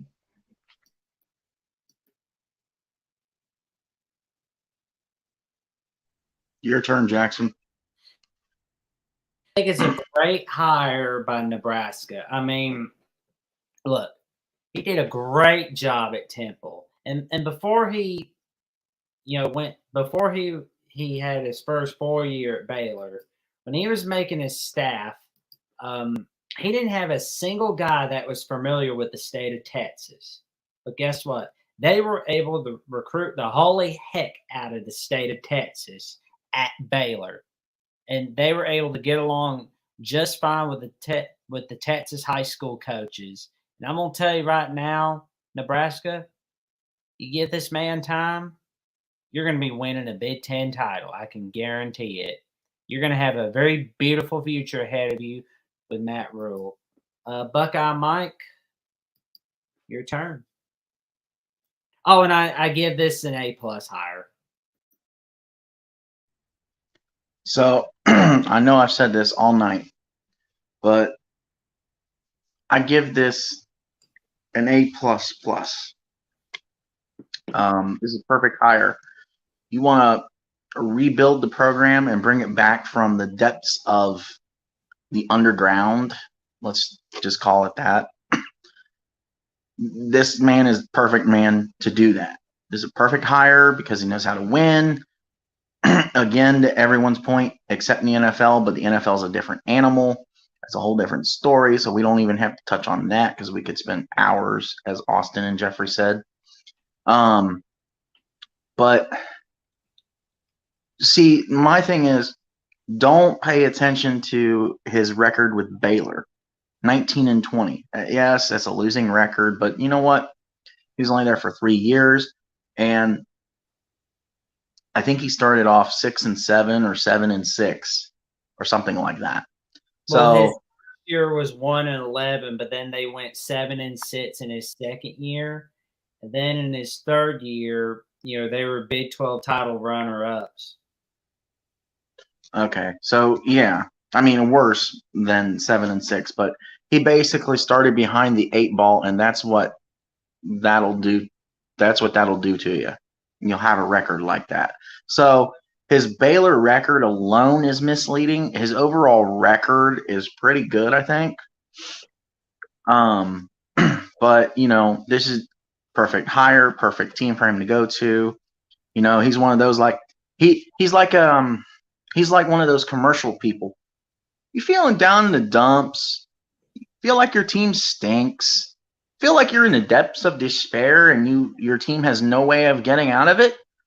Well, call this number and hire Matt Rule. He'll get you out. There you go.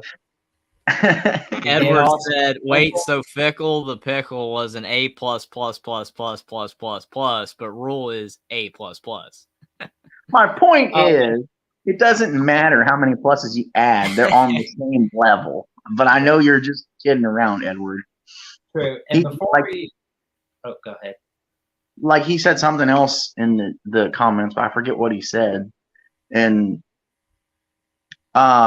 that's the big key.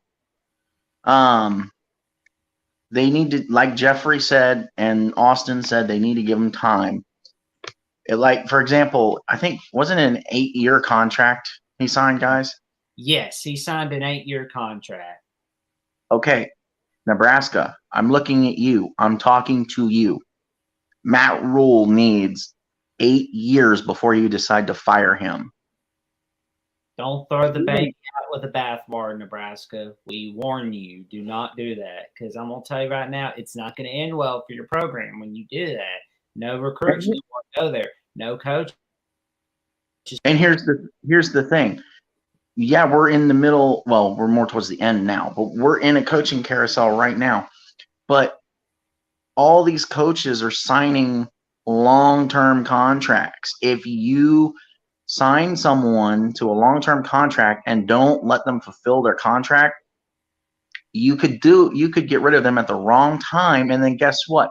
You're stuck hiring from within to someone who doesn't know jack, and your program goes back down into the toilet and they start losing again. Mike, you're looking at me and talking to me. I know. Or you you still have the same outcome, but you hire someone who hasn't coached at a big enough program. You're hiring an FCS coach, Division II coach, a Group of 5 coach, which there's nothing wrong with it, especially Group of 5. There's nothing wrong with it. I'm just saying, don't, as Jackson said, don't throw the baby out with the bathwater because it could end up bad. And that's not just for Nebraska. That's everyone. Edward said, "Hey, I know Jack. He is a great guy." It's getting late. That's why Edward's jokes are starting to land a bit. Yeah, and I think there's like one more hire or 2 more. I mean, I think we covered. I don't know if we covered the Brent Key hire. Did we? No, I didn't put it in there. And that's the last one. Yeah. So It's prime time. Everyone's been Something waiting time for. to grind. Prime time. There's one everyone's been waiting for. It's prime time. Prime time. Prime time. The last one of the night. It's prime time. Something time to grind. Deion Sanders. He's going from Jackson State to Colorado. This hire is amazing. Let's just give you a little overview real fast. Sanders was hired from Jackson State, where he posted a 27-5 record, including an undefeated 2022 mark this season. He doesn't have major college head coaching experience, but his ability to recruit high schoolers and transfers, develop players, and market the program should put the Buffaloes on the map in a hurry. Jeffrey, go ahead. So we're doing Brent Key after this, right? Do you really want to? I mean, sure, it's coaching, man. I want to offer my thoughts first on Brent Keys just to get out of the way if we're not going to do it. No, we can do it. It's all right. I think that on Brent Key, Has he been officially hired? Yes, he's been Apparently hired he for has. over a week. He's been hired for over a week. It's not debatable. On CBS, it says interim coach because that's what his last job was before he's now the head coach. He's been hired for over a week.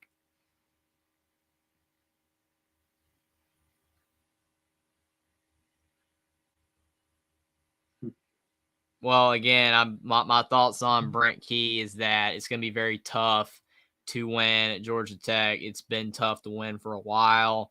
I think that, as with all these other coaching hires, they need to give him time.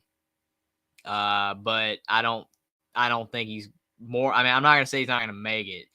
It's going to be tough for him to win. If he's able to get some recruits and he's able to do some things, maybe he can make it at Georgia Tech. I give it a C plus, just because of the fact he did do some decent things this year as the interim head coach. But I just don't know if it's going to ever amount to anything, whether he's going to be able to make Georgia Tech a decent program again in the ACC. I'm going to give it a C plus just because of what he did, and plus because Georgia Tech really couldn't get anybody else. So you can't really grade it too harshly, but it's going to be very hard for him to win.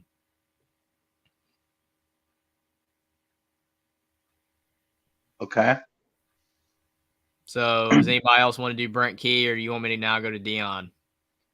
I'll consider the Brent Key hire by Georgia Tech a C. Okay. Anybody else? I agree. I give it a C. Again, this goes to my point of, if you wait too long or you get rid of a coach at the wrong time, you put yourself in a pickle. Because you fired him, and then you waited too long, and guess what? You missed out on the key hires, including the one on screen right now. So it's your fault, Georgia Tech. And the thing is, nothing against Georgia Tech, because I think historically they're a decent to great program. I think. So nothing against them, but you guys are dumpster fire inside of a dumpster fire dumpster of a conference. And to Edward, that's what it was. To Edward's point earlier, yes, until the last 2 years, yes, the Big Ten does have the same team winning it every year, but it seems the Big Ten's more competitive than the ACC. That's what it was. But yes, overall, it's a C because it's a toss-up because, one, how long are they going to keep him? Are they going to give him time? Two, can he Edward actually said win? he was hired before Dion got hired, and that is true. Yeah, that was Okay, so real fast, why is there so much doubt on him then, whether he's getting the job or not? He's the coach. But he's got 5 years. That's not what I've been told. People have been telling me he hasn't been hired yet. I don't know. He's got a 5-year, $15 million contract. That's as official as it gets. Yeah. Hey, look who's awake. Hey, I'm hanging in there, guys. Austin, what's your grade on hang Brent on for a Key? little bit, man. Hang on. I give it a C minus, like you guys. Don't know much because I didn't really pay attention much to him. I didn't even know he was the interim coach, for heaven's sakes. Basically almost But the whole season. I give it a C minus. So I guess now on to Deion Sanders here. Prime time. Dion. Whatever else you could call Deion Sanders, the great Deion Sanders. Fantastic player. I mean, that's all you can say. I mean, what he did in baseball and football is remarkable, and his name appeal is through the roof right now.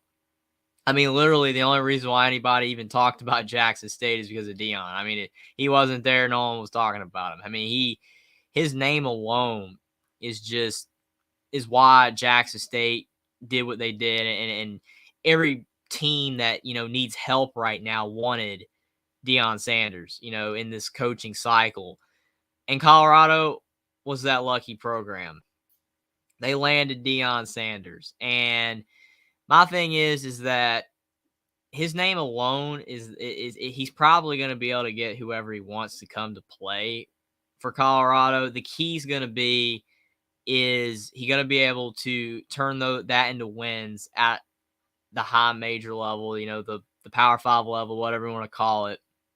Because if he doesn't, off the bat, then players and, everybody could turn their backs on Deion Sanders and the Colorado experiment could be a bust. But if he's able to get players, he's got the coordinators, he's got, the funding. If everything works out and he can get Colorado rolling right off the bat, maybe not his first year, but by second, third season, he's winning 9-10 games, 8, 9, 10 games, having Colorado toward the top of the Pac-12, then it's going to be a great hire. I'm going to give it an A. I'm teetering on A to A plus because there's that twinge of doubt where it's like if he doesn't get it rolling off the bat super quickly, will players turn their backs on? Will the fan base, coaches, whatever, turn their backs on? But I think it's an A plus hire for Colorado, so I'll just say A plus because who are you gonna get Colorado? So I'll go A plus. But the only twinge of doubt is if it doesn't get rolling off the bat quick. But I think I'm about at least 85 to 90% sure that it's going to work out at Colorado. So for Colorado, it's an A plus hire. It's prime time. Something time to grind. Okay, I'm sorry, too much. I'm excited about this hire for Colorado. Because what he did at Jackson State was nothing short of amazing. Let's be honest here. He took them back to back to swag, won back to back swag titles. And that's hard to do in Jackson, Mississippi. And he was able to take a 5-star recruit that committed to Florida State and bring him over to his school. Okay. Yeah, I can only imagine what wonders he'll do for Colorado. And just to think, guys, Colorado hasn't always been bad because in 2020 they had a really good year. 19, they did okay. Okay, I know you could say 2020, you can kind of erase that. You can kind of erase that year because 2016. Thank you, Jackson. Right. I know you could say 2020. We don't really count that because of the sickness that was going around, the virus. But that's not here now. But I think he will bring Colorado back from the dumpster. And who knows? Maybe Colorado is competing for the Pac-12 if they give him enough time and patience. If they give Deion Sanders time and patience, who knows? He may be in that status with Utah, Oregon, USC for the Pac-12. Austin, I give this an A+ higher. Hold on, Austin. You need to clarify how soon and when, because your statement's going to piss off a lot of Pac people. Okay. To retract my statement, so none of the Pac people get mad at me. I'll say he can get them there in 3 to 4 years. If he can get because a lot of players are already coming over to Colorado. 4 or 5 stars, some 3 stars have already committed. I'm going to say 3 to 4 years, he can get them in the Pac-12 title game. And Colorado can become prime time again. But overall, this is an A+ hire for the Buffs. I think they will be a really solid team. Deion will have them believing. This is an A+ hire, and Colorado's future is looking bright under Deion Sanders. My turn. A++ hire. Why? Because let's rip Jackson. Oh, you're still there? I forgot. My bad. No, go ahead, Jackson. I said let it rip. Let it go. All right.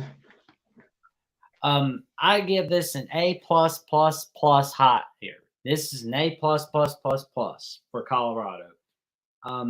Why? Easy. Because if he can convince top 5-star recruits like Travis Hunter to go from Florida State to Jackson, Mississippi, where there's like a big water crisis, imagine what he can do for Boulder, Colorado. Heck, he's already doing it right now. Yesterday with Dylan Edwards, the 4-star, Gatorade Player of the Year in 2021 in the state of Kansas. He was able to convince him to flip from Notre Dame to Colorado. You're going to see a lot of that, folks. You're going to see a lot of people flipping from, like, say, Bama or Georgia or Clemson, or from their respective schools to Colorado. First year, I think you're going to see a 6-win season. Second win is going to be way more than 6 for sure. Third, fourth are the years where you could see a conference title for sure. But you are going to see some upset victories here and there in Coach Primetime's first year at Colorado. And he's going to have them believing. He's going to have them believing like he had the Jackson State players believing in themselves. He's going to have them believing, and he's going to have them winning for sure. And life gets a little bit easier with USC and UCLA leaving the Pac-12 for the Big Ten, started in 2024.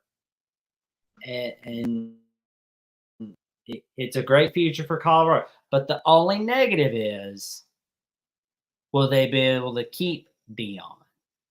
Because they couldn't be able to keep Mel Tucker after that 1 year in 2019. He bails for Michigan State. Will they be able to keep Dion from leaving after a year or 2 or 3 or 4? How long does Coach Dion Primetime Sanders stay at Colorado is the only question. It's not a matter of whether he'll sit. It's whether he stays a really long time at Colorado. That's the only question. Other than that, that's my take.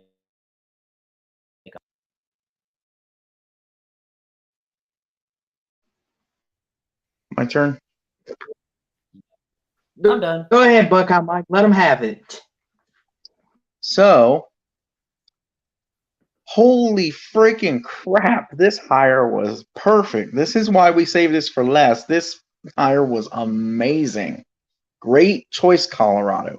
Now, to the chat's point, to Jackson, the only way he leaves is if someone else comes along wanting to hire him, which I think is what you were saying. Yes. Like if you check out that 60 Minutes interview, he said, I'll listen to any offer. Because to the chat's point, Colorado is incapable financially of firing him. So if nobody comes along, he's stuck at Colorado. With that being said, stick this on your mop stick for a bit. Colorado will pull a 2016 within the next 3 years. Go to the Pac-12 title. But not only will they just go, they will win the Pac-12 with Prime Time as coach. So, I am rooting for Colorado to please pull this off. And finally, with my grade, take the Luke Fickell grade and add 3 pluses to it. So, before we wrap up, I have one quick question on this prime time. Do we think he could do a Lincoln Riley and take this team from absolute nothing and put them to 11 wins? Or would that be too much with Colorado where the state of their program's at? Because USC was 4-8. So I don't see an immediate Lincoln Riley effect because no offense to the Buffs, it is Colorado compared to USC. So it's staffed completely different. Its roster is built completely different. And to the chat's question, I say give it at least 3 years. By year 3, they'll be there. If not, it'll probably be about 4 or 5. 3 or 4 years. Sounds about right. What do you think, Jeffrey? Do you think Dion's capable of making a Riley-esque turnaround for Colorado, or two different, completely different roads they're taking? Well, I mean, USC had more talent already than Colorado does right now, and I mean, he literally have to stack the whole team with up and down the roster with 5 and 4 stars to do that. I mean, it's going to take a little bit of time. I mean, if he's able to do that, then fantastic. But it's also going to have to mesh together. It's going to have to work and fit. So I think it's going to take a couple of years. I don't think it's going to be that quick of a turnaround because the circumstances are a bit different. Obviously, what he's doing is fantastic, getting all the players, but it's going to be very tough to do that in year one. Yeah, so to Jeffrey's point, basically, they will have a USC turnaround. It's just not going to be USC where it's the first year. No. Because realistically, I want to point this out. Realistically, I know this won't happen, but we don't know. Maybe this was just a shot in a whiskey barrel, or lightning in a bottle. And I'm not saying that it is. I want to clarify and stress in case there are any Pat guys in the chat. That's not at all what I'm saying. But what I'm saying is we don't know for certain, and with the way Riley coaches, I doubt it is, but this whole 11 wins, going from 4 to 11 wins, could just be a quote unquote luck of the draw and a one-time thing. But I highly, highly, highly doubt that it is. But that is always a possibility. Connor Johnson says, taking Smith 5 years to get here. That was pre-NIL and portal. With that and Deion's personality, I'd say it could take Prime just 2 years to get where Oregon State is. Absolutely. Also, Shader and his style and culture is already in place. Plus, his coaching staff is elite. It most certainly is. Mm-hmm. But is that all the thoughts on Deion Sanders, guys, as we get ready to wrap the show up? I have all my thoughts. And we would Me like too. to dedicate this show to Coach Mike Leach as we pray for nothing but awesomeness, and we pray percent healthy. We want you to get to feeling better, Coach. From the heart of the young guns, we love you, and we want you to get to feeling better and stay safe and stay warm. Mm-hmm. And if you enjoyed tonight's show, make sure to hit the like and subscribe button, because guess what, guys? We will be back Tuesday with our Transfer Portal show, covering all the transfers from SEC, ACC, Big 12, Pac-12, and 12 conferences. We will be breaking it all down for you, all the biggest transfers to all the smallest transfers from each conferences, and who had the most impact and who didn't. Make sure you come back and join us Tuesday night. If you love this content, it's going to get even better. And bowl picks are coming up on Thursday.